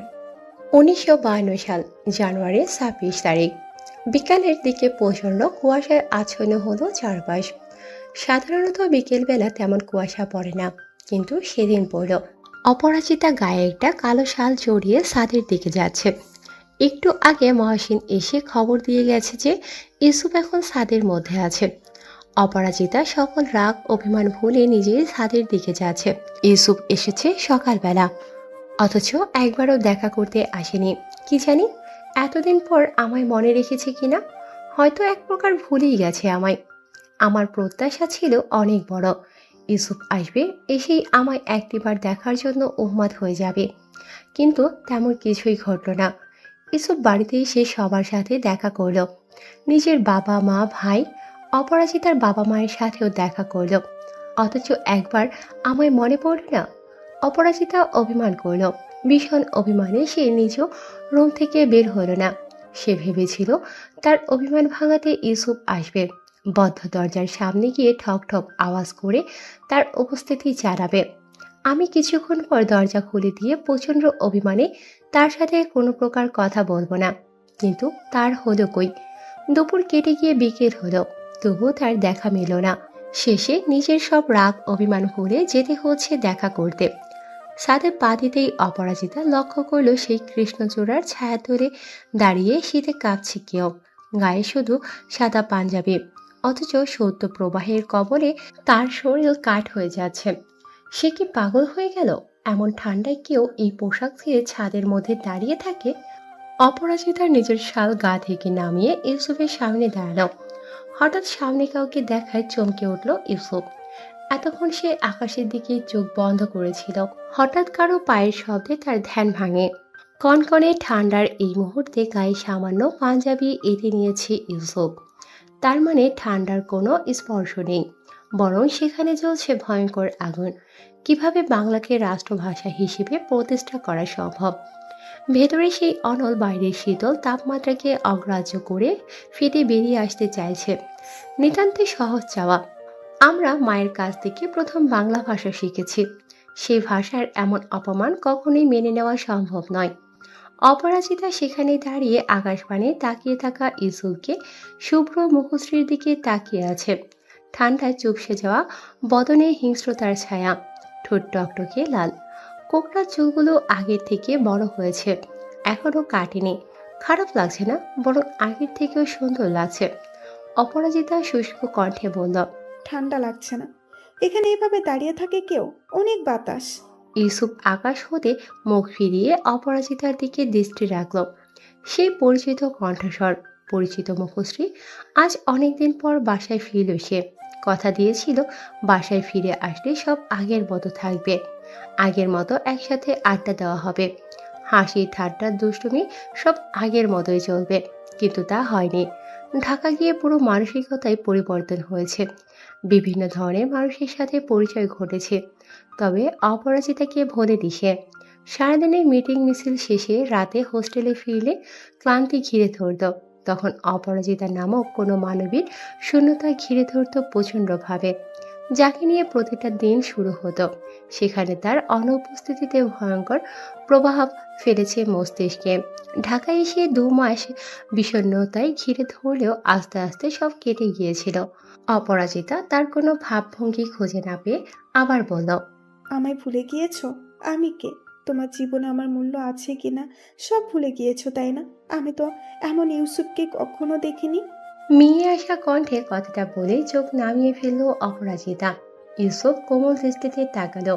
সেই আগের মতোই অপরাজিতার চোখে মুখে অভিমান দেখতে পেল ইউসুফ। কিন্তু সেই অভিমান ভাঙানোর জন্য কি সেই আগের ইউসুফ কি আছে? না, নেই। থাকলে হয়তো এমন অনুভূতি শূন্য মানুষ হয়ে থাকতো না সে। হয়তো অপরাজিতার এই মন খারাপের বিঘ্ন ঘটাতে নানা পদ্ধতি অবলম্বন করত। আজ কিছুই ভালো লাগছে না। ইউসুফ অপরাজিতার দিকে ঘুরল। ঠান্ডায় কাঁপা কাঁপা দুটো হাত অপরাজিতার কোমল গালে রাখল। সাথে সাথে কেঁপে উঠল অপরাজিতা। পুরনো অনুভূতির সাথে নতুন আরেক অপরিচিত অনুভূতির সৃষ্টি হলো। অভিমানগুলো ভেঙে চুরে একাকার হয়ে গেল।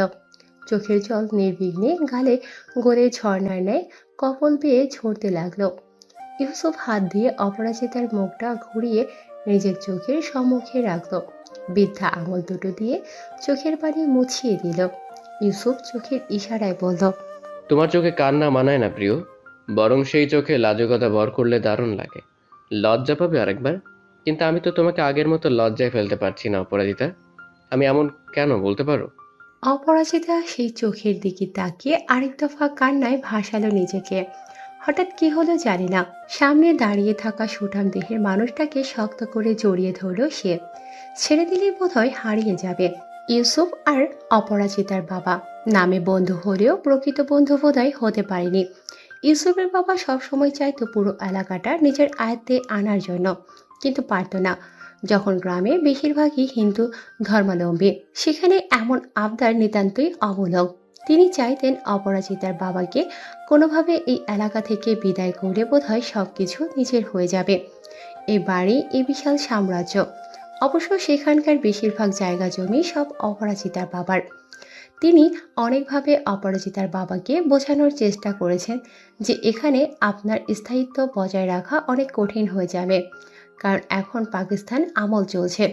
কিন্তু অপরাজিতার বাবা কখনো রাজি হতেন না। তিনি বাংলার মানুষ, বাংলাকে ছেড়ে কোথাও যেতে রাজি নন। তাছাড়া এখানে তার পিতৃপুরুষেরা বংশানুক্রমভাবে ছিল, সেখানেই তার সব সম্পদ। এসব ছেড়ে কোথায় যাবেন তিনি? সকলভাবে বোঝানোর চেষ্টা করার পরেও যখন তিনি বুঝলেন না, তখন ইউসুফের বাবা অধৈর্য হয়ে বললেন, যেভাবেই হোক এই বাড়িটা তার চাই। বাড়িটার কারুকাজ ছিল অসাধারণ। এই লোভে পড়েই ইউসুফের বাবা শেষ পর্যন্ত অন্য পথ অবলম্বন করলেন। এলাকার মুসলিম কিছু তরুণ ছেলেদের নিয়ে লুকিয়ে সমাবেশ করলেন। এই খবর বাড়িতে কেউ জানত না, এমনকি ইউসুফ বা ইউসুফের মা পর্যন্ত না।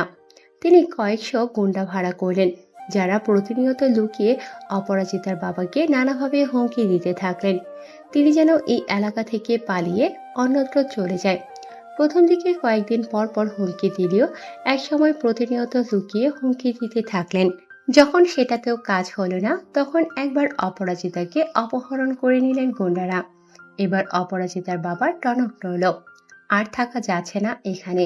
অবশ্য সেদিনই ফিরিয়ে দিয়েছিল গুন্ডারা, কিন্তু এভাবে আর কত, চলে যেতেই হবে। কিন্তু এই এলাকা ছেড়ে কোথায় যাবেন তিনি? কলকাতায় ব্যবসা রয়েছে, সেখানে থাকা যাবে। সেখানে থাকার অবশ্য সুবিধাও রয়েছে, ওখানকার ব্যবসাটা ভালোভাবে চলবে। কিন্তু যে বাড়িটায় এত বছর ধরে ছিলেন, সেখান থেকে কিভাবে চলে যাবেন তিনি? ইউসুফের বাবা একদিন আঙিনায় টেবিলের উপরে জায়গা জমির কাগজপত্র দেখছিলেন। তখন ফেব্রুয়ারি মাসের 15 তারিখ। এমন সময় সেখানে অপরাজিতার বাবা উপস্থিত হলেন। ইউসুফের বাবাকে জমির কাগজপত্র এমনভাবে ঘাটাঘাটি করতে দেখে তিনি বললেন, কিরে জমির কাগজপত্র দেখছিস যে? কি অবস্থা তোর? ইদানিং তোকে দেখতেই পাচ্ছি না, ব্যস্ত নাকি? কথাটা বলেই একটা চেয়ার টেনে বসে পড়লেন তিনি। ইউসুফের বাবা কাগজ হতে দৃষ্টি সরিয়ে বলেন, এই আর কি, হালকা ব্যস্ত বলতে পারিস। শোন, তোর কথাটাই মানতে হচ্ছে, এই দেশে আর থাকা যাচ্ছে না। চারদিকে এত শত্রু পড়েছে যে আমাকে এখানে থাকতে দেবে না। কথাটা শুনে চমকে উঠল ইউসুফের বাবা। এটাই তো তিনি এতদিন ধরে চেয়েছিলেন। অবশেষে সেটা সত্যি হতে চলল। তিনি কাগজপত্র গুছিয়ে নিতে নিতে বললেন, সত্যি চলে যাচ্ছিস নাকি? তুই চলে গেলে এই বাড়িটা দেখবে কে? এখানকার সবকিছু দেখাশোনা করবে কে? কেন, তুই পারবি না? একটু দেখে শুনে রাখিস, খুব তাড়াতাড়ি ফিরবো। কথাটা শুনে মনে মনে একটা পৈশাচিক হাসি হাসলো ইউসুফের বাবা। দেখাশোনা করব, তাও আবার আমি? এসব তো আমার। মনে পুলক থামিয়ে গম্ভীর কণ্ঠে তিনি বলেন, সেই দেখা যাবে। ইয়াসিন পালিয়ে ঢাকা যাওয়ার চিন্তা ভাবনা করছেন। খবরের কাগজে পড়েছিল ঢাকার অবস্থা তেমন ভালো না। এখন যেভাবেই হোক ঢাকায় ফিরতে হবে। ইউসুফকে এসে সংবাদটা দিতে সেখানে তার বাবা এসে হাজির। তিনি শক্ত কণ্ঠে বলে গেছেন, এলাকার বাইরে যেন কেউ বের না হয়, তাহলে কিন্তু খারাপ হয়ে যাবে। কথাটা শুনে ইয়াসিন ভয়ে শেষ, অথচ ইউসুফ নির্লিপ্ত। কিছুক্ষণ পর সেখানে অপরাজিতা এসে হাজির। চারপাশে অন্ধকার নেমে এসেছে। আজ ফেব্রুয়ারি 19 তারিখ। ঠান্ডা একেবারে জেঁকে বসেছে। আস্তে আস্তে হয়তো একটু গরম পড়বে। ছাদের ছোট্ট রুমে উদাসীন হয়ে বসে আছে ইউসুফ। মাথায় ভীষণ যন্ত্রণা হচ্ছে। এসব দুশ্চিন্তা মাথার ভিতর কুড়ে কুড়ে খাচ্ছে। কাউকে বলতে পারছে না। সব কথা কি লিখে প্রকাশ করা যায়? আল্লাহ কেন আমাকে বাকশক্তি না দিয়ে পৃথিবীতে পাঠিয়েছেন? কি চান তিনি? আমি কখনো বাংলা ভাষায় কথা বলতে পারিনি, কিন্তু আজ কেন জানি মনে হচ্ছে বাংলা ভাষায় কথা না বলতে পারলে এই জীবন রেখে কি লাভ? কথা না বলার যে কি কষ্ট, যেটা আমার থেকে কে ভালো জানে। নিজের মাতৃভাষার বদলে অন্য ভাষাকে নিজের ভাষা হিসেবে চালিয়ে দেয়া কি বাকশক্তি কেড়ে নেওয়া নয়? আমার আর এ দেশের এমন পরিস্থিতির মাঝে পার্থক্য তাহলে কি? হঠাৎ পৃথিকারও হাতের স্পর্শ পেয়ে পেছনে ঘুরে তাকালো ইউসুফ। অন্ধকারেও লক্ষ্য করল এটা অপরাজিতা। তার শরীর থেকে সবসময় এক অন্যরকম সুবাস বের হয়। যা চারপাশকে জানিয়ে দেয় এটা অপরাজিতা। সকাল সকাল ঘটে গেল আরেকটা তরতাজা ঘটনা। ইউসুফ ঘুম থেকে উঠতে না উঠতেই শুনতে পেল ইয়াসিন পালিয়েছে, যার অর্থ ঢাকা চলে গেছে। রাতের দুশ্চিন্তায় ঘুমটাও তেমন হয়নি। আবার সকাল সকাল এমন খবর শুনে হতবাক হওয়ার চরম পর্যায়ে পৌঁছে গেল সে। এই ছেলে যে সত্যি সত্যি পালিয়ে যাবে ভাবতে পারেনি ইউসুফ। আমার মনটা কাল থেকে বিক্ষিপ্ত হয়ে আছে অপরাজিতার কণ্ঠ দেখে। ওরা নাকি চলে যাবে কলকাতা। এটা কোনো কথা? ঠাট্টা করে বললো নাকি সিরিয়াসলি বললো ভেবে পায়নি সে। রাত তখন 8টা কি 9টা। ছাদের ছোট্ট ঘরটাতে মন খারাপকে সঙ্গী করে বসে আছে ইউসুফ। বাবার করা নির্দেশ ঢাকা যাওয়া যাবে না। পাকিস্তান সরকার 144 ধারা জারি করতে পারে, ঘরের ছেলে ঘরেই থাকবে। তাদের কেন এমন ঝামেলায় জড়ানো দরকার? এমন আদেশ শুনে বাবা মায়ের অন্তর্ভুক্ত ইউসুফ চুপসে গেছে প্রায়। কি করবে ভেবে পাচ্ছে না। ইয়াসিনের মতো পালিয়ে যাওয়ার চিন্তা ভাবনা মাথায় আনতেও পারছে না। এটা নিতান্তই ছেলে মানুষের ছাড়া কিছুই নয়। এমন সময় পিঠে কারো হাতের স্পর্শে পেছনে ফিরল ইউসুফ। মুখশ্রী না দেখেও বুঝতে পারল এটা অপরাজিতা। কিন্তু রাতের বেলা ছাদে উঠে আসা একদমই উচিত হয়নি। অপরাজিতা কেন কথা না বলে হাতে থাকা মোমবাতিটা টেবিলের উপর রাখল। দেশলাই দিয়ে মোমবাতিটাকে আগুন ধরালো। সাথে সাথে আলোকিত হয়ে গেল ছাদের ছোট্ট ঘরটা। অনেকদিন ধরে কেউ না আসায় ময়লার স্তূপ পড়ে গেছে একেবারে। চারপাশ থেকে ভ্যাপসা গন্ধ বের হচ্ছে। অপরাজিতা ফু দিয়ে টেবিলের ময়লা সরানোর চেষ্টা করতে করতে বলল, কাল আমরা এখান থেকে চলে যাচ্ছি, মনে পড়বে আমায়? অপরাজিতার কণ্ঠে এমন কথা শুনে চমকে উঠল ইউসুফ। চলে যাচ্ছি মানে কি? কোথায় চলে যাচ্ছে? কেন চলে যাচ্ছে? মজা করছে নাকি? ইউসুফ বসা থেকে উঠে পড়ল। টেবিল থেকে একটা খাতা আর কলম উঠে লিখতে শুরু করল। পাগল হয়ে গেছো? কোথায় যাওয়ার কথা বলছো? ইউসুফ আরো একবার অবাক হলো। এই এলাকায় এমন ঘটনা ঘটেছে কি করে? কিন্তু সে কি জানতো তার জন্মদাতা পিতাই এসবের মূল হোতা? সে আবারও লিখতে শুরু করলো। সত্যি চলে যাচ্ছ? ফিরছো কবে? আমি ফিরছি না। কি বলছো কি? এই বাড়িটা তো তোমাদের, এখান থেকে আবার তোমরা কোথায় চলে যাবে? তোমাকে ছেড়ে যখন একটা বছর থাকতে পেরেছি তখন বাকি জীবনটাও অনায়াসে কাটিয়ে দিতে পারবো। অবশ্য এই বাড়ি ছেড়ে থাকতে পারবো কিনা জানি না। কথাটা বলতেই অপরাজিতার চোখ দুটো টকটকে লাল হলো, কণ্ঠ নিচু হলো, চোখ দিয়ে অনবরত পানি বের হলো। অথচ নিজেকে শান্ত রাখার কি অগাধ প্রয়াস। ইউসুফ কলম দিয়ে তাড়াতাড়ি লিখতে শুরু করলো। হাত কাঁপছে, লেখা যাচ্ছে না। এখন যদি কথা বলার শক্তিটুকু পেতাম। তুমি যেও না অপরাজিতা, তুমি যেও না। তুমি চলে গেলে একা হয়ে যাবো আমি, ভীষণ একা। এই বিশাল দুনিয়া আমার বেঁচে থাকার অবলম্বনটুকু থাকবে না। বেঁচে থেকে হয়তো মৃত হয়ে যাব, এমন কথা মুখেও আনবে না তুমি। খাতায় লেখা ছোট ছোট শব্দগুলো পড়তেই হিসকে উঠে যাচ্ছে অপরাজিতার। কান্নার বেগ বৃদ্ধি পাচ্ছে। সে কোনো রকমে স্বল্প স্বরে বলল, আস্তে আস্তে ভুলে যাবে আমায়। এখানেই হয়তো আমাদের শেষ দেখা। বেঁচে থাকলে আবার দেখা হবে। আমি ফিরবো শীঘ্রই। কথাটা বলেই অতি দ্রুত ছাদ থেকে নেমে পড়ল অপরাজিতা। আচমকা এক হাওয়ায় নিভে গেল টেবিলের ওপরে জলজলে মোমবাতিটা। চারপাশে অন্ধকার ঘনীভূত হলো, প্রগাঢ় অন্ধকার। অপরাজিতা আর একটু এখানে থাকলে বলতো এটা অমঙ্গলের চিহ্ন। আর আমি হেসে হেসে লিখতাম, আমি বিশ্বাস করি না তোমার কুসংস্কার। এতক্ষণ মনোযোগ সহকারে সেই অপরিচিত লোকটার কথা শুনছিলাম আমরা।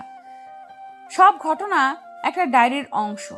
ডায়েরির নাম অপরাজিতার ডায়েরি। ডায়েরিটা কোথায় আছে লোকটা জানে না, তবে ছোটবেলায় পড়েছিল সেই ডায়েরি। তারপর হঠাৎ নিজ ঘর থেকে উধাও। এটা কিভাবে সম্ভব?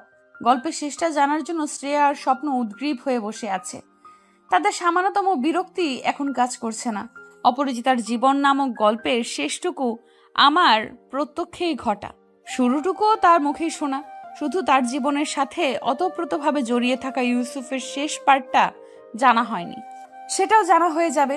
লোকটা আরেকটা সিগারেট ধরালো, ক্লান্ত কণ্ঠে বলল, বাকিটুকু কাল শুনিস, আজ ঘুম পাচ্ছে। স্বপ্ন বিরক্ত কণ্ঠে বলল, প্লিজ বলেন আঙ্কেল, না হলে রাতে ঘুম হবে না আমাদের। আমিও ফুস করে দীর্ঘশ্বাস ছেড়ে বললাম, কাল আমরা চলে যাচ্ছি, আপনাকে অনেক ধন্যবাদ। বাকিটুকু বলেই আমরা এখান থেকে শান্তিতে চলে যেতে পারবো। আজীবন আপনার প্রতি কৃতজ্ঞ থাকবো। উনি আর কথা বাড়ালেন না, সিগারেটে একটা লম্বা টান দিয়ে আবার বলা শুরু করলেন। ইয়াসিন চলে যাওয়ায় ইউসুফের বাবার রেগে মেগে আগুন। গ্রামে বাবার পরিচিত দুজন লোককেও ঢাকা পাঠিয়ে দেওয়া হয়েছে ইয়াসিনকে খোঁজার জন্য। কিন্তু এই বিশাল ঢাকা শহরে কোথায় খুঁজবে তাকে? হোস্টেলের ঠিকানা আছে, কিন্তু সে যে ধূর্তবাস, ওখানে থাকবে বলে মনে হয় না। ইউসুফ সকাল থেকে মূর্তির ন্যায় রুমের ভিতর ঠায় বসে আছে। জানালা দিয়ে উদাস হয়ে আকাশ দেখছে। সকাল গড়িয়ে বিকেল হলো, অপরাজিতা চলে গেছে। বাবা তার থেকে বাড়ির সকল কাগজপত্র নিজের করে নিয়েছে। কি হবে এসব করে? এই ক্ষণস্থায়ী দুনিয়ায় আমি আর কতক্ষণ আছি? অথচ তার সম্পদের কি লোভ! এই লোভ ধ্বংস একদিন করবে তাকে। বাড়িতে কেউ নেই, কাজের লোকটাও চলে গেছে, তবে তার ছোট্ট ছেলেটা এখানেই আছে। মহসিনের সাথে মাঝে মাঝে খেলে, একসাথে স্কুলে যায়। নাম আফতাব হোসেন। ওর পড়াশোনার সব দায়িত্ব বাবা নিয়েছে। ছেলেটা বিনয়ী, ভদ্র, লাজুক। দেখতে দেখতে সেদিনটা কোনো রকমে কেটে গেল। আজ 21শে ফেব্রুয়ারি। ইউসুফ রেডিওতে শুনছে পাকিস্তানি পুলিশ 144 ধারা জারি করেছে। কয়েকজন একসাথে রাস্তায় নামলেই কেল্লা ফতে। ইয়াসিনকে নিয়ে ইউসুফের ভয় হয়। ছেলেটা কিছু বোঝে না, তবে বাংলা ভাষার দাবি আদায়ে পাগল প্রায়। এদিকে অপরাজিতার অনুপস্থিতিটা ক্রমে ক্রমে ইউসুফকে জ্বালিয়ে মারছে। নিঃশ্বাস নিতে কষ্ট হচ্ছে। একলা একা এই বিশাল বাড়িটাকে মরুভূমি ছাড়া কিছু মনে হচ্ছে না। সেদিনের বিকালের দিকে খবর এলো ছাত্ররা মিছিল বের করেছে। সেই মিছিলে পুলিশ গোলাগুলি করেছে। অনেক আহত নিহত হওয়ার খবরও শুনেছে। সেখানে যদি ইয়াসিনের কিছু হয়, আম্মা কান্নাকাটির রোল শুরু করে দিয়েছেন। মহসিন স্তব্ধ, বাবা মনে মনে বিধ্বস্ত, আর আমার মনে অপরাজিতাকে হারানোর শোক। আমি আর এই পৃথিবীতে নিঃশ্বাস নিতে পারছি না। আমার মতো একজন মানুষ এই পৃথিবীতে থাকার থেকে না থাকাই ভালো। বাংলা ভাষার কথা বলার জন্য হৃদয় ফিরে যায়। কথা না বলার যে কি কষ্ট তা আমি বুঝতে পারি। চারদিকটা কেমন এলোমেলো লাগছে। হঠাৎ করে মনে হলো অপরাজিতার জন্য হুবহু একটা ছবি তুলেছিলাম আমি, সম্পূর্ণটা পেন্সিলে আঁকা। অনেকদিন একটানা পরিশ্রম করে জীবনের সেরা ছবিটা এঁকেছিলাম, সেটা তাকে দেওয়া হয়নি। ভেবছিলাম একদিন হঠাৎ করে চমকে দেব। কথাটা মনে হতেই ডুকরে কেঁদে উঠল ইউসুফ। মাথা ভন ভন করছে, মনে হচ্ছে মাথার চারদিকে মৌমাছি ক্রমাগত ভো ভো করছে। আমি কি পাগল হয়ে যাচ্ছি? আমার অপরাজিতাকে লাগবে। আমার কথা কেউ বোঝে না কেন? আমি কেন চিৎকার করে সবাইকে বলতে পারছি না, তোমরা আমার অপরাজিতাকে এনে দাও। সেদিন ইউসুফ হঠাৎ করে সিদ্ধান্ত নিল আত্মহত্যা করে বসবে। চরম ভুল সিদ্ধান্ত। এই পৃথিবীতে আর এক মুহূর্তও নয়। আমার মুখের ভাষা পুরোপুরি বোঝার জন্য একটা মাত্র মানুষ ছিল, সেও চলে গেল। কোথায় থাকবো আমি? আমি বাবার হারাম টাকায় আর এক মুহূর্ত চলতে পারবো না। বাড়ি থেকে পালিয়ে গেল, কারোর সাথে কথা বলতে পারবো না। আমার তো মুখের বলি নেই। অপরাজিতার জন্য একটা চিঠি লেখা দরকার, জীবনের শেষ চিঠি। আর দিক বিদিক চিন্তা না করে ইউসুফ পানি ওঠানোর কুয়ায় চলে গেল। মস্তিষ্ক ফাঁকা ফাঁকা লাগছে। মৃত্যু অতি সন্নিকটে। মৃত্যু আসলে মানুষের মস্তিষ্ক বোধহয় এমন করে কাজ করা বন্ধ করে দেয়। ইউসুফ বুঝতে পারল। রুমের ভেতর থেকে একটা চক বের করলো। চকটা নিয়ে মাঝে মাঝে ছবি আঁকত সে। এটাও অপরাজিতার সহজ আবদার। কিন্তু আজকে এই চক দিয়ে কোনো ছবি আঁকা হবে না। এই চক দিয়ে মৃত্যু লেখা হবে। মৃত্যু। বাড়িতে আম্মা আর আফতাব ছাড়া কেউ নেই। আম্মা কান্নাকাটিতে রুমের ভিতর ডুবে আছে। বাবা আর মহসিন ঢাকায় ইয়াসিনকে খুঁজতে চলে গেছে। এটাই সুযোগ। বাবার ভয়ে মিছিলে অংশগ্রহণ করা হয়নি। এই মুখ আমি কাকে দেখাবো? তার থেকে মরে গিয়ে সব থেকে বেঁচে যাওয়াই ভালো।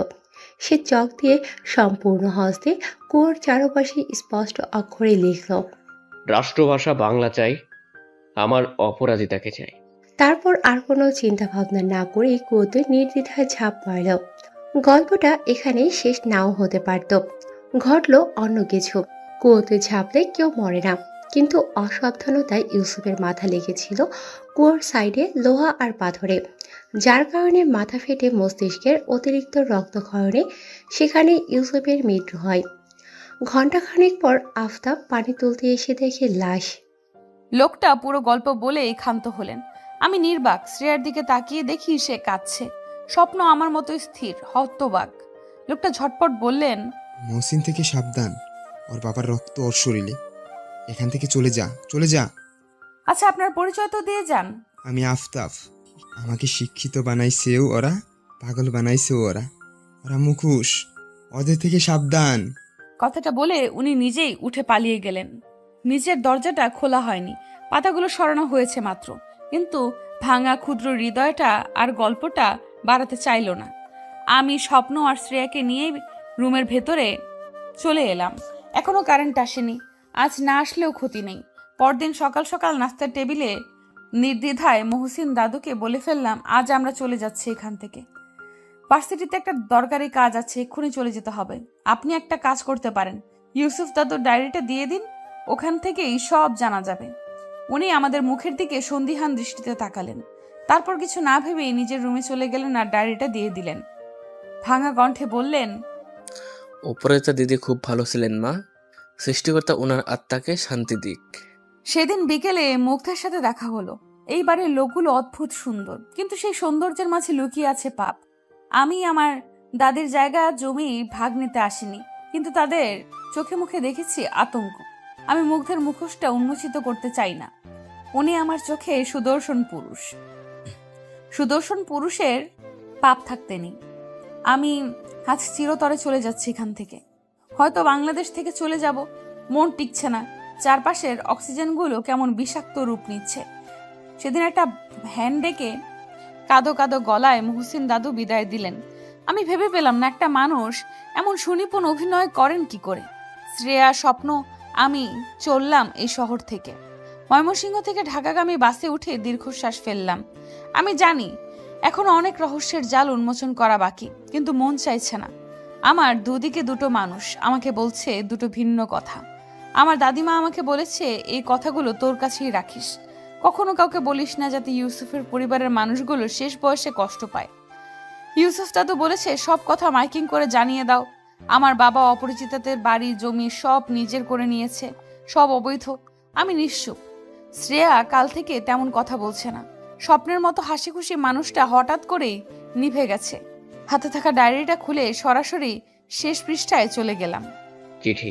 প্রিয় অপরাজিতা, একটা ছোট্ট চিঠি লিখবো। জানি না কখনো তুমি পাবে কিনা, কিন্তু লিখতে প্রচন্ড ইচ্ছা করছে। না লিখে শান্তি পাচ্ছি না। আজ 21শে ফেব্রুয়ারি, ঠান্ডায় চুপসে গেছি প্রায়। আজও সেই সাদা পাঞ্জাবি পরেই আছি, ক্লান্ত শরীর। তুমি থাকলে হয়তো তোমার গায়ের দামি শালটা আমার শরীরে জুড়ে দিতে না? তুমি জানো, তোমার এই শালটার লোভে কতদিন এভাবে সাদা পাঞ্জাবি পরে তোমাকে দেখিয়ে বেরিয়েছি। তুমি ভেবেছ আমি বোধহয় পাগল। উদ্ভট কথা বলছি, তাই না? কিন্তু আমি তেমনই। তোমার কাছ থেকে বকা খাওয়ার লোভে কড়া রোদে নিজেকে ঠায় দাঁড়িয়ে করিয়ে দিয়েছি। তোমাকে জ্বালিয়েছি, আর তুমি ভেবেছ আমি পাগল। রোদে কেউ ভাবে দাঁড়িয়ে থাকে? কিন্তু তুমি ছাড়া আজ আমি একা হয়ে গিয়েছি। কেন বলো তো? মনে হচ্ছে পৃথিবীতে আমি একলা মানুষ, বেঁচে থাকার অধিকার নেই। তোমাকে লিখে জানাতে খুব কষ্ট হচ্ছে যে আমি কথা বলতে চাই, তা আবার বাংলা ভাষায়। তোমার মতো স্পষ্ট শব্দে বলতে চাই, তুমি লাবণ্যময়ী, তুমি সুন্দর, কিন্তু বলা হলো না, আর চাইলেও বলতে পারবো না কখনো।